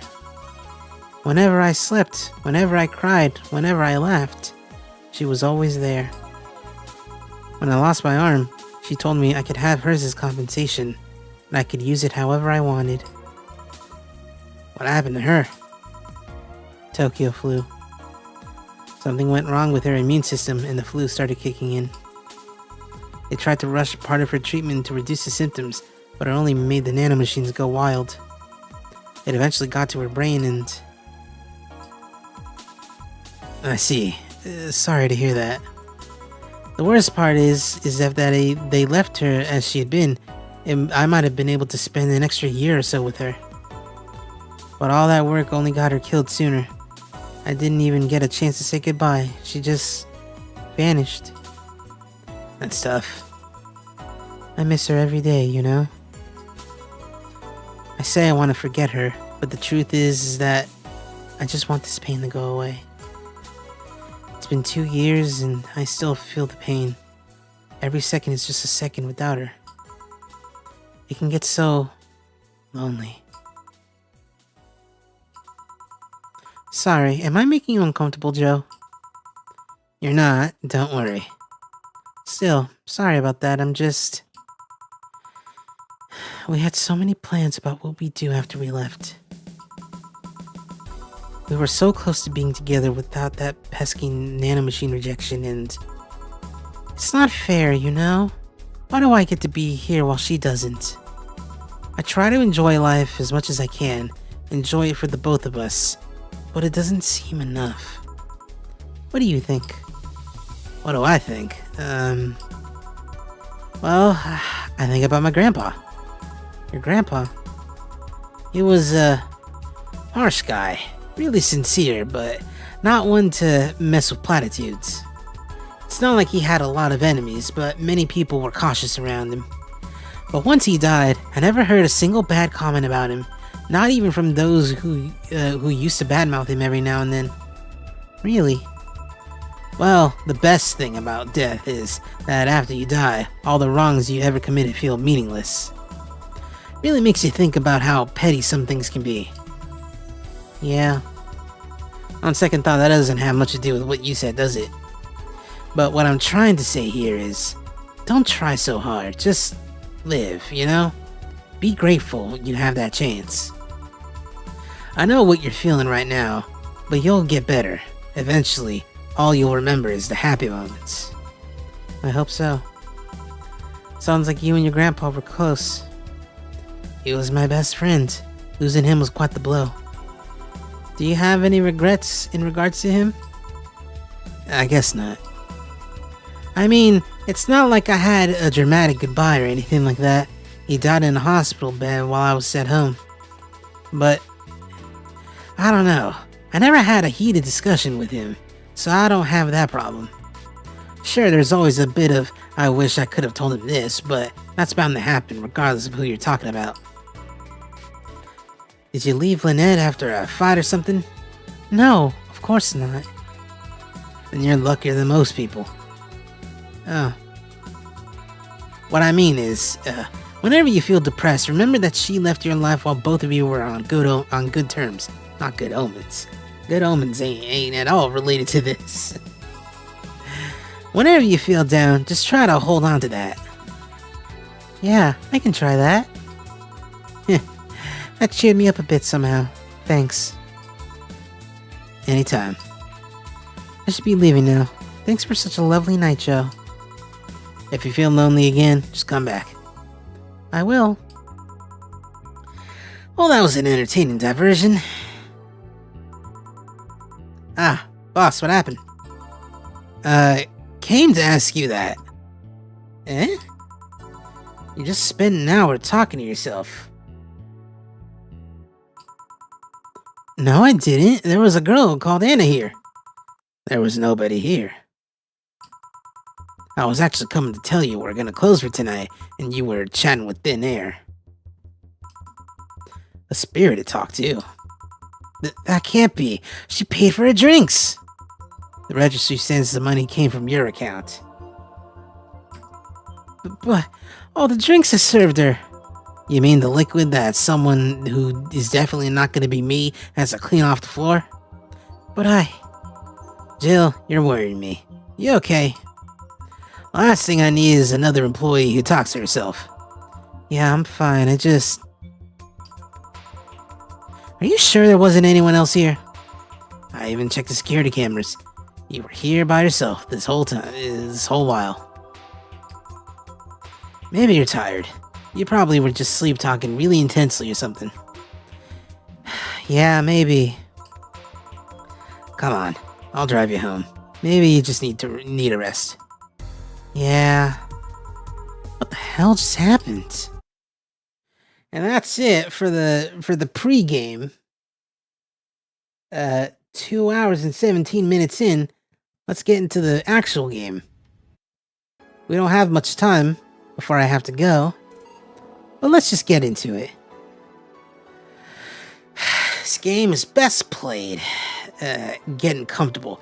Grab some drinks, some snacks, and enjoy. Sit back, relax. We hope you have a good time. This is non-alcoholic. In fact, this is caffeine. I should not be drinking this, but old habits die hard, I guess.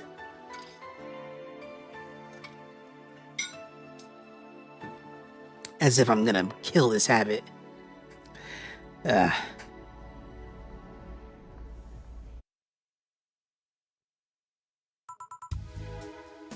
Psst. Hey, over here. Boo. How's that for an entrance? Come on, Joe, look sharp. The game's starting and the player needs a good first impression of its main character.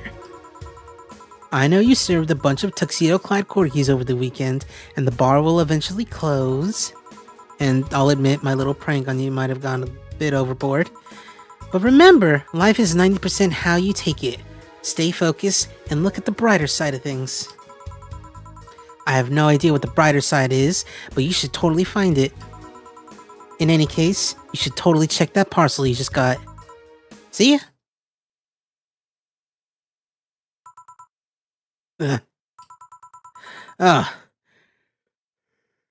It's just a dream. Something near the door. Chapter 1, Primera. Or excuse me, Primera. That's how you're supposed to read it. Supposed to say it. Your membership to Shining Fingered will automatically renew on the 17th. Make sure your account has at least $800 by then. Make sure to save your data by using the Life Backup app. You can now browse the Augmented Eye. So it was a letter from nobody. You know what? Sure. Let's save real quick. First one to page 2. Let's read the augment. You know what? Let's look at the music. Oh, we're still missing music. Oh well. Anyway.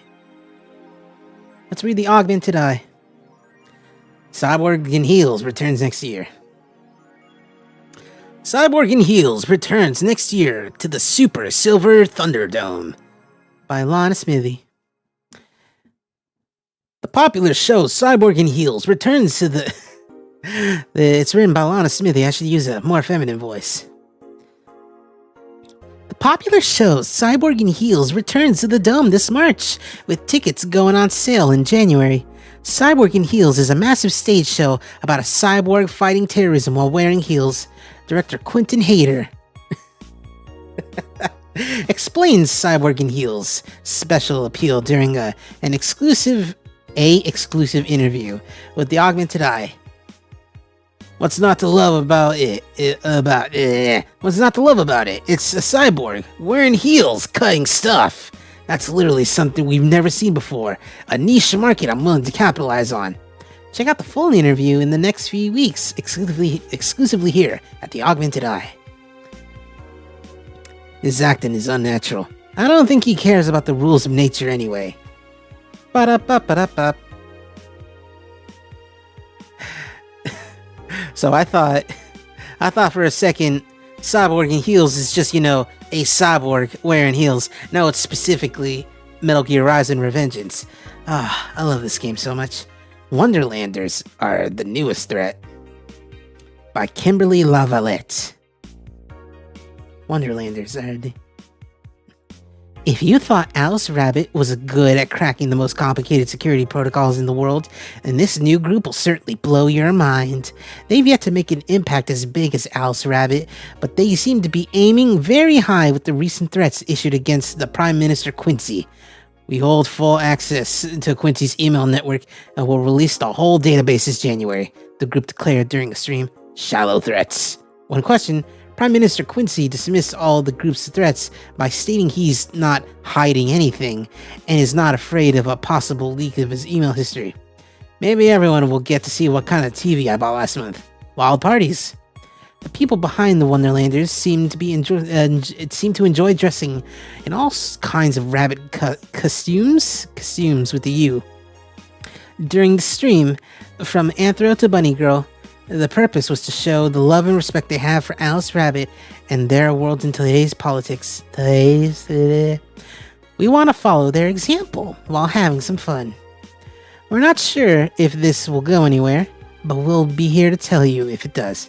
I wonder what Alma thinks of this whole thing. Mass immigration continues as Quincy reveals new economic adjustments by Kimberly Lavalette. With inflation rates among the highest in the world, constant shortages of basic groceries, and rampant violent crime, Glitch City's citizens look for a better life in other countries. Quincy, however, isn't happy with this. Hey, by the way, did you know that this game was developed in Venezuela? Venezuela? It's some Latin American country. I cannot remember.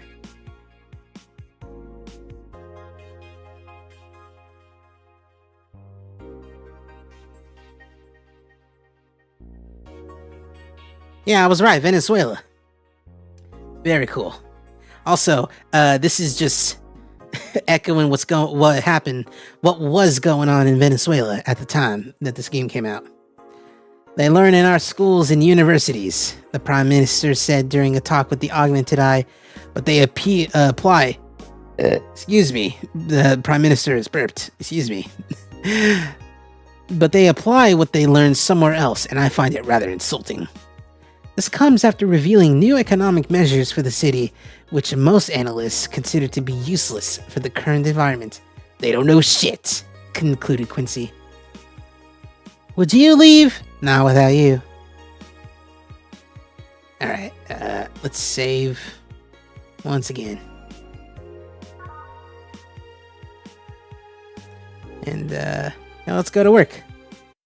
We got about a little over half an hour, so let's go.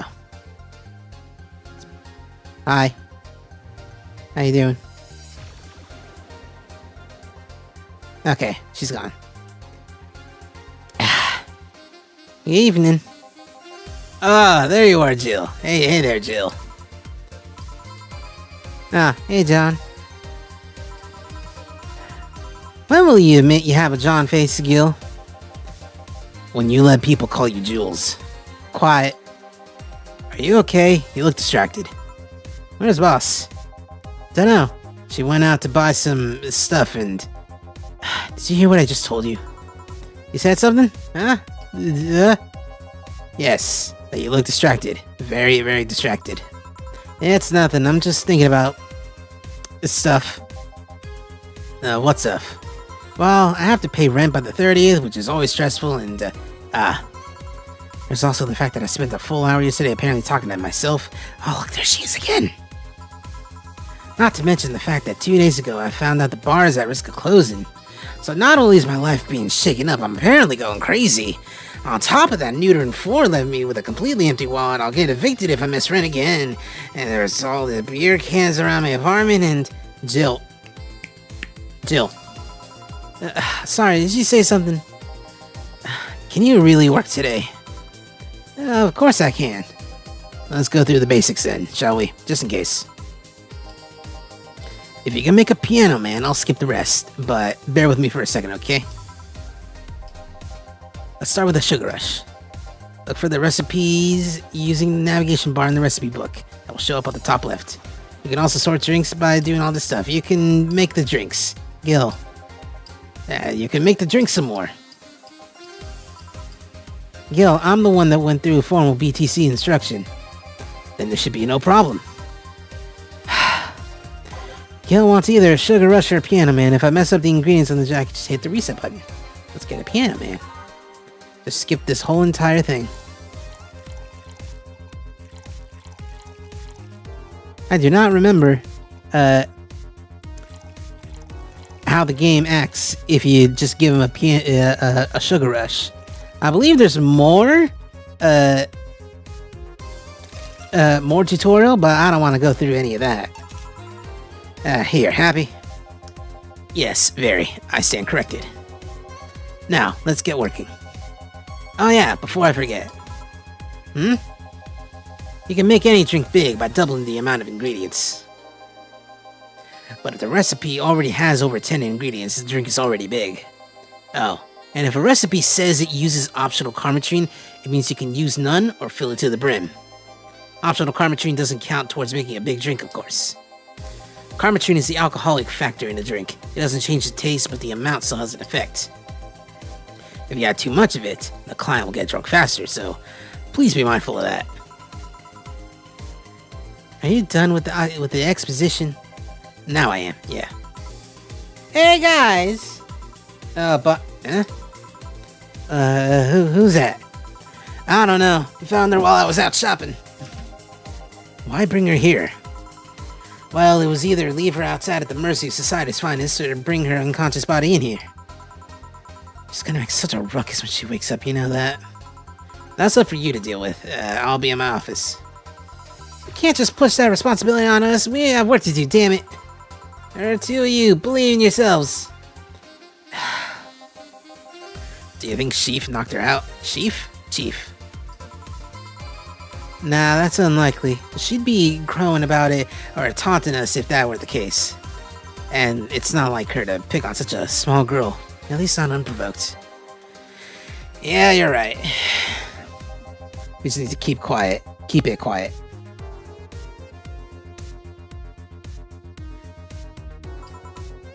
Oh god, I didn't even read the rest of that. And it's not like her to, at least not unprovoked. We'll need to keep it quiet. She seems to be sleeping soundly, not comatose. Yeah. Okay, then time to start the night. Yes, I'll start working while you go clean the bathroom. Come again? While you spent the whole weekend and Monday doing God knows what, we've had some interesting clients come in. Dogs. Lots of them. You're joking. Gil, you've known me for how long now? Do I look like the kind of woman who would make a joke like that? Well... So, as punishment for leaving me to deal with all that on my lonesome, you'll be in charge of cleaning the bathrooms. Have fun? Just that? Fine, I see no problem. Where's the cleaning stuff? Here. Brought that from home, didn't you? That I did. Fine. With that out of the way, let's play some music on the new jukebox. I already had all 12 slots filled. I already did that though. Oh no, it's not there? Ah, jeez. No.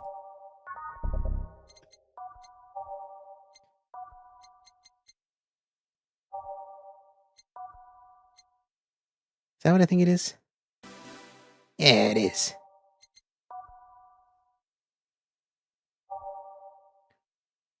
Wait, hold on.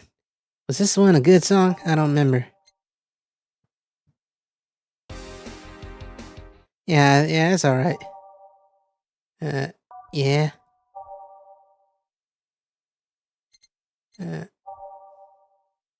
Wondering how come it doesn't just come with Your Love is a Drug. It's one of my favorite songs. So is this what I want? Sure, I'll put that in there. Digital Drive, is that one good? What about Metropolis? I don't remember. Neon District?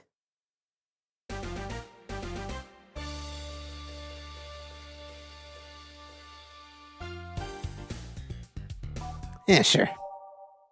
Karmatron Dream, I love that. What about... Nah, I don't remember Skyline being that good.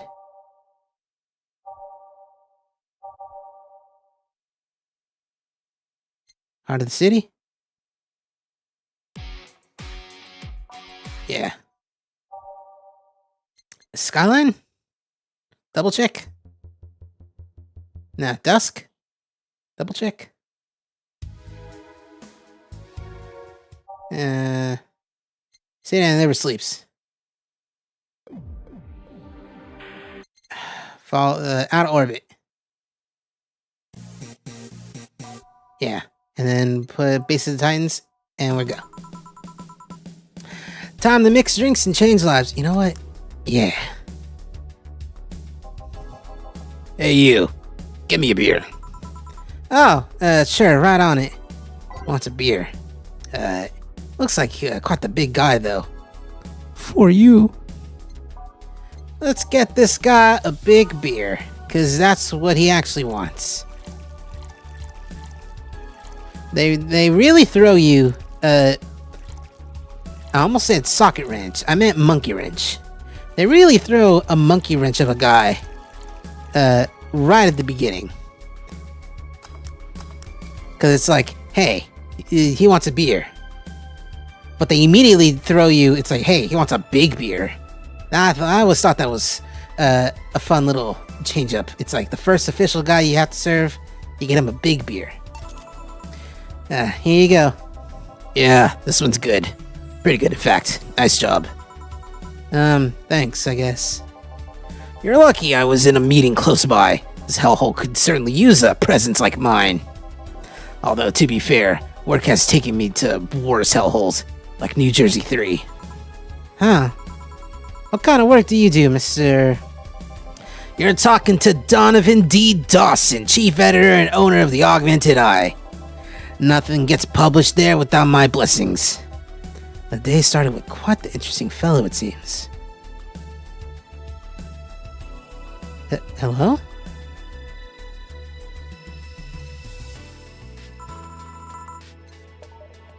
Sound effects just decided to disappear for a sec. So you're the one to blame for all the barrage of daily articles on Alice Rabbit then. Hey, people love those articles. They love reading about that urban legend. Can you blame them? The idea for some wildcard hacker working for their own goals and nobody else's? That's the kind of corny shit that brings clicks from all kinds of people. And clicks bring money, and money brings nice stuff. Stuff like cars and houses and plastic surgery for the missus and her kids.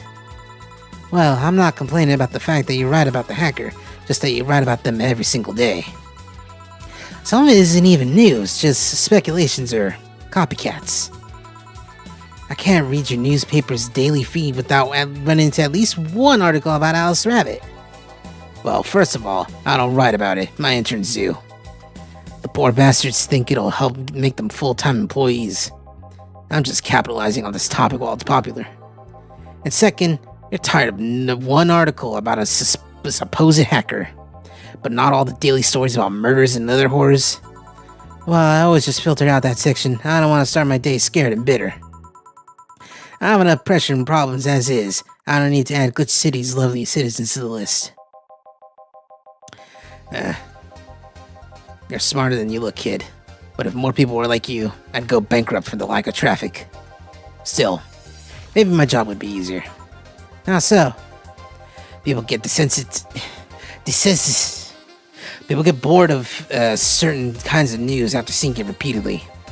When I started in this job, it only took the news of some elderly woman being killed by. Let me start that over. When I started in this job, it only took news of some elderly woman being killed to guarantee clicks. Now, you need an elderly woman carrying a sick baby boy getting hit by a truck. Death's not enough. They need a full sob story behind it. That's why I like those urban legends. They're easier to write about. You can make up any shit you want. Spam them while they're hot. And even people like you, people who avoid the murder stories, will see them. That brings money. And like I said, money's good. Huh.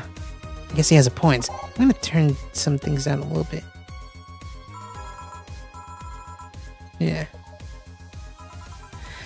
What about the opinion columns? Aren't those a good source of traffic too? Oh, I hate those brats. They just write about how they're better than everyone else. They might also write about how everyone that likes a certain something should be sodomized. The worst part about that is they know half of our clicks come from them, so they get all diva-like on my ass. I think you're being too harsh. What about, No, wait, I was thinking about another newspaper. Yeah, those columnists on your page are annoying. See? The kid on the restaurant critique column, shit, forgot that brat's name. Restaurant? I believe that's, that kid. Couldn't care less about his name. Anyway, his column is the least visited of the bunch. He gets less hits than the obituaries. However, he still insists that I keep paying for his adventures to outrageous restaurants. I wouldn't have any problem with that if he actually wrote about half the places he visits. How so? He rarely writes about the places the newspaper sends him to. I've even heard he tries to get free meals by proclaiming that he's a food critic. Poor bastard only gets laughed at when he says that. I do remember some guy coming in here asking for free drinks, saying he was a critic or whatever. Did he look like a fat child with a really small face? No. Wasn't this one then. Anyway, all this talk has made me thirsty. Try to give me a beer this time, please. Coming right up. Beer again. Man likes his beers. They come cheaper in bulk at the store, though. Another big beer is what he wants. So we get 2 of these, 4 of these, 2 of these, 4 of these, and 8 of these.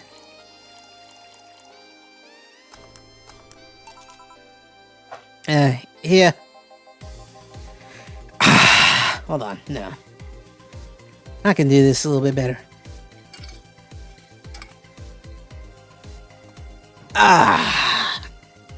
It's the big things that make life worthwhile. What about big troubles? Did I stutter, kid? Right. So, tell me. I shouldn't excuse me. You should excuse yourself or whatever.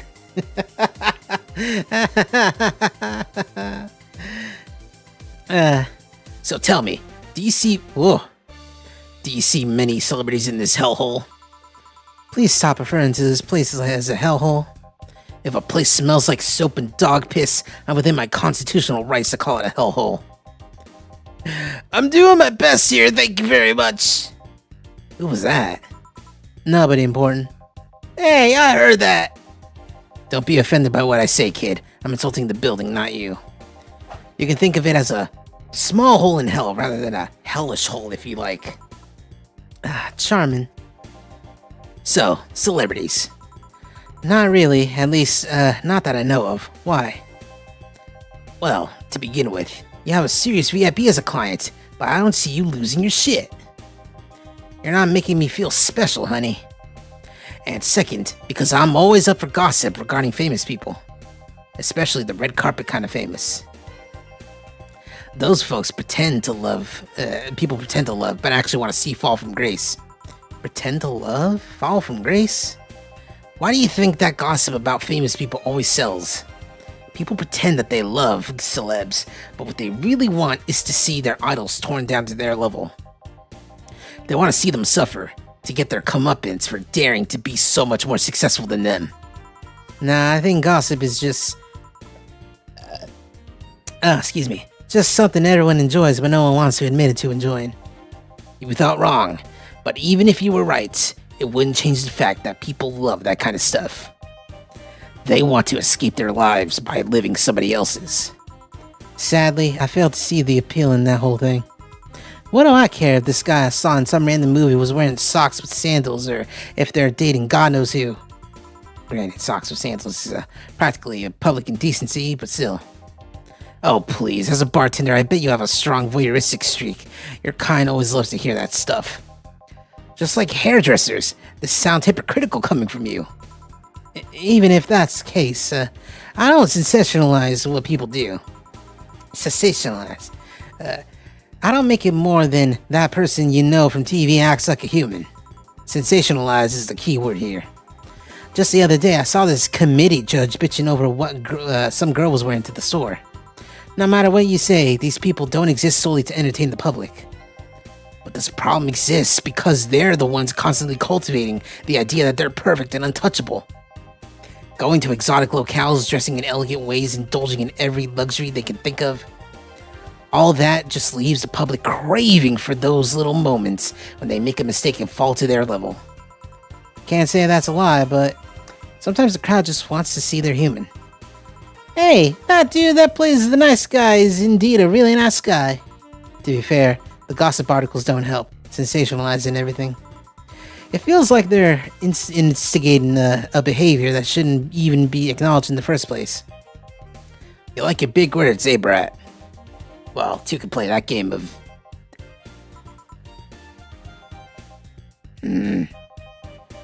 Hey, you're a bartender, right? No, I'm a lab rat hell-bent on world conquest. Sarcasm wastes my time, my money, and your energy. Refrain from using it. Anyway, I just realized that a bartender like you must have heard quite a few stories in her career. Talk about changing topics. Maybe. Why? Wouldn't you like a column talking about those? I bet they would sell quite well.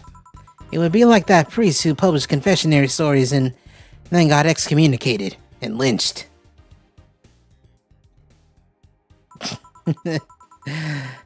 People usually tell me all this stuff because they know I'm just a simple bartender. A personal stranger of sorts. We could have you ghostwriting half our staff do that. They do? You don't really think Alana Smithy is just one person, do you? Alana Smithy. They're putting the accent on him, too. Figures. Anyway. Eventually, the people from the stories would know it's them and blame me. Not only would that hurt us as a business, it would hurt me. I really like hearing clients rant about their lives. Oh, and it would hurt the clients too, I guess. Well, if you ever retire, that offer is waiting for you. Yeah, like you'll remember it 2 weeks from now. Sure. You want another drink, Mr. Donovan? Mr. Donovan. Mr. Donovan. Did I say something wrong? Not at all. I just really like the sound of that. Mr. Donovan. Mr. Donovan. Is it really that special? At work, everyone calls me Mr. Dawson or Boss. Boss is just a title. It's too impersonal and cold. It is? Mr. Dawson was my father and grandfather. It's too general. But Mr. Donovan, now that's more like it. They're referring to me, to the man in front of them, not to my family, not to my position as boss, but to me. Do you want your employees to get personal with you, Mr. Donovan? Oh, gods, no. But I want them to fear me. Fear me. Not because I'm their boss or the name that appears in their paychecks, but rather because I strike mortal dread into them. Starting tomorrow, I'm going to make it everyone call me that. Oh yeah, you're asking me something. What was it? Drink. Another one. Do you? Ah, yes. You know what? Third time's the charm. Give me a beer. Alright. Third time's the charm. I've made him a bunch of big beers.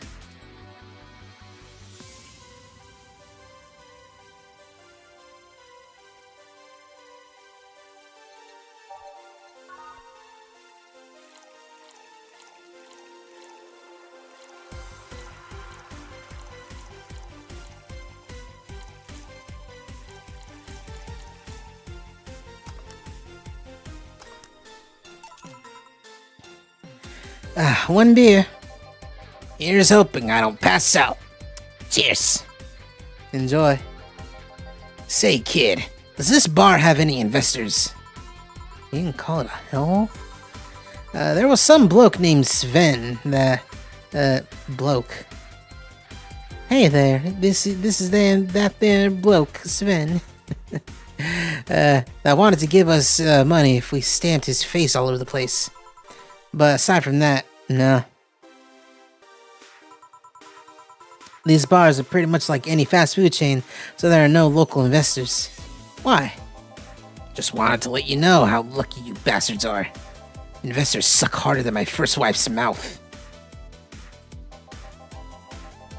Those bastards think they're so important because they put their money in the company. Well, I mean, you give me money so you can make more. Let me do my thing and I'll give you your money. But no, they have to stick their noses and start changing the silliest of stuff. What good is it to be the boss if you still have to work for someone else? You still have to answer to unions, the government, and those kinds of organizations, don't you? Yeah, but that's paperwork. I can make somebody else do it and call it a day. These losers ask for meetings. They started talking about stuff they don't like, stuff they found offensive. And there's always that one guy or gal that says, hey, why don't you do what that other newspaper does? And recently, they told me that they needed more clicks. More clicks! I make sure to keep stuff spicy while still keeping production quality up, but it's never enough for them. Well, you know what? They want more clicks? I'll give them more clicks. I'll show them what happens when I do what they want and don't reject ideas. They'll know who the hell Donovan D. Dawson is. Should I be worried? Nah. At least he paid before storming off. Wonder what happened with Sven, though. We never heard from him again. Joe! Yes? What the hell happened in that bathroom? That kind of mess usually requires you to have thumbs. Crafty dogs, I tell you. You'd think their short legs would hinder them. The ceiling? The sinks? The toilets? The vents? The vents.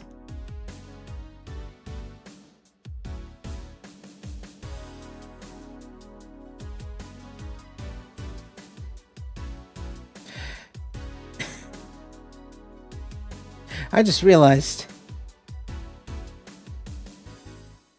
No, hold on. Let me double check.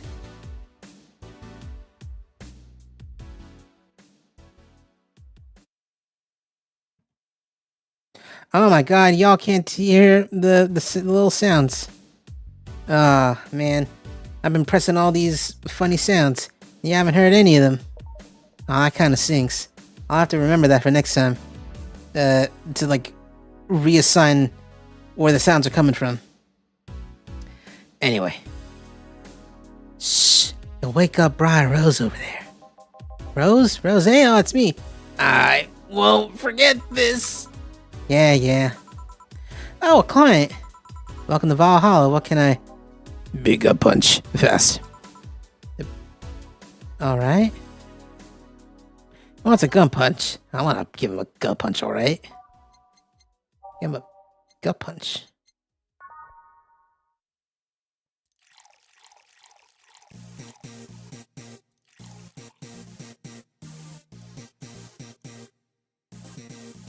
Sure, let's get him 4.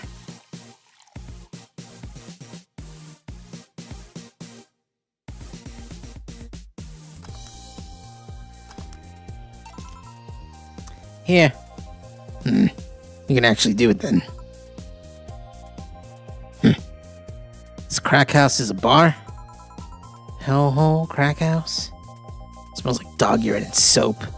How the hell do you expect someone to feel comfortable in here? I'm surprised you decided to come to our little crack house at all, Mr. The hell do you care? The payment, she says... Sorry for the question then, Mr. Ingram McDougal. Sorry about the smell, we were working on fixing it. There was an incident over the weekend, but it's Tuesday. Please, let me know what I can do to make your experience more pleasant regardless. If I pay you, will you come with me to a motel for a couple of hours? No? and I have no use for you beyond you giving me drinks.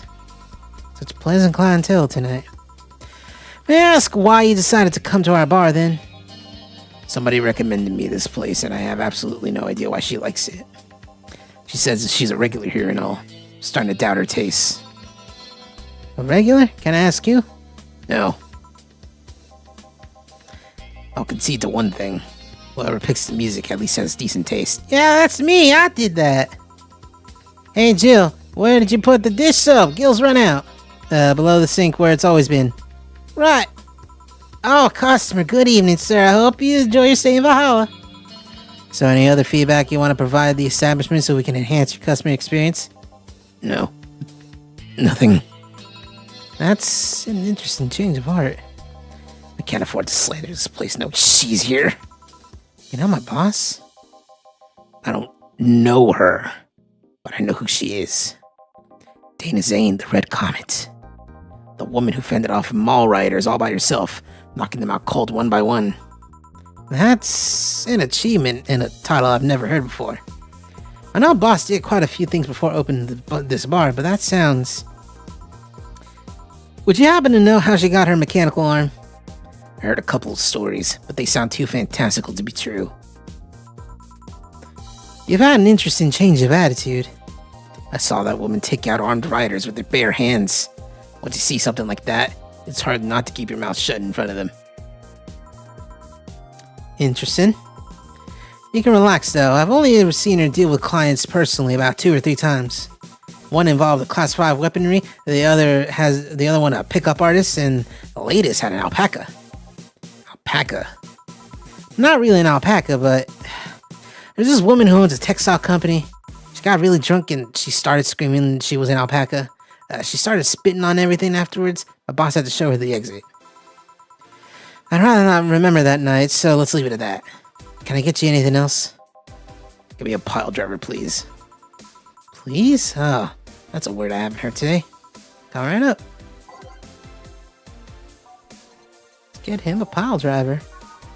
So 3 of these. 3 of these. And 4 of these. And we mix it all up. Here. That's fine, I guess. Hey lady, you ever faked an orgasm? I'm sorry, I think I heard wrong. I asked if you've ever faked an orgasm. That's a question I'm not gonna answer. I'll take that as a yes. I was just thinking about how good a lie can be. I mean, even the most sincere of people lie once in a while. Lies can buy you time. Lies can make you happy. Reality will come crashing through the door eventually, but for that moment, the lie can give meaning to you. I say lies are like your porn stash. Yeah, you know they exist, but you shouldn't acknowledge them. Does that mean you've really faked an orgasm? Because you look like you have a lot of experience. Still, that's not quite the random thought to just suddenly have. Are you perhaps lying about something right now? Not really. I was just thinking about people making polite comments about this crack house. Of course you were. Hey, I'm gonna need another drink here. Already? Don't you think you're drinking a bit quickly? That's my problem, not yours. Give me a fringe weaver. Alright. Let's give him a fringe weaver. 1 of these and 9 of these. Ooh. It's like drinking ethylene alcohol with a spoonful of sugar. Makes that medicine go down. Try not to drink it too fast. That's up to me. Hey lady, you ever felt empty? Empty how? Like, hungry? No, I mean empty like there's a part of you missing. Can't say I particularly have.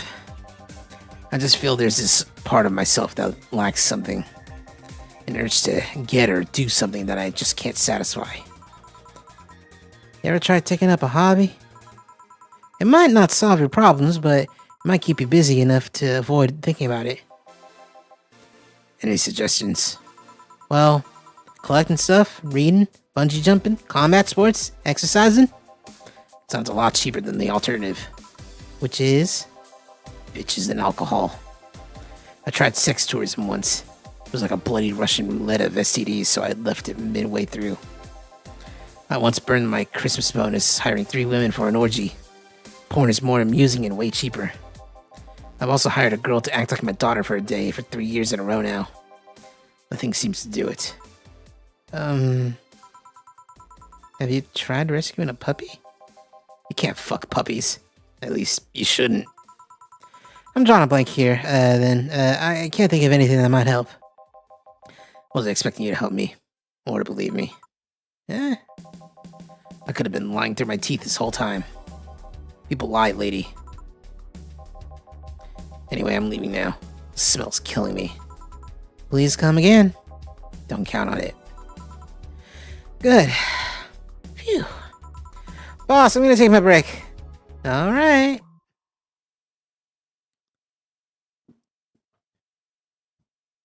Hello?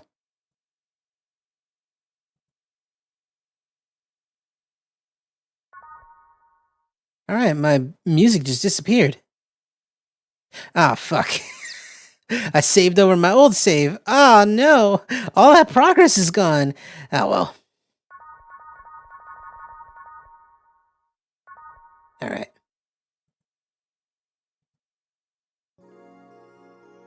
It's now safe to keep playing. Funny that it says that, because, I think I'm gonna call it for the night. It's about that time.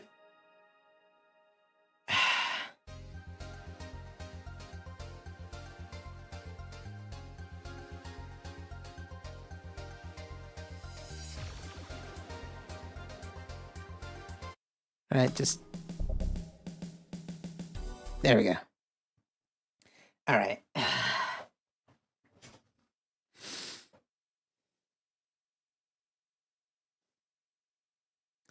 I'm just gonna say... Alright. Some audio something going on with this game. Anyway, Ballad of a Gay Ghost. With that, I think I'm gonna call it a night. Whoever came out for this little debut, this little fun little excursion that I decided to do, with Cheez's permission, I should say, thank you for coming out. It really means a lot. Next Saturday is when I'm planning on doing this, so look forward to some of that. So to more Rosé Crantz. I hope y'all have a good night, sleep well, and take care.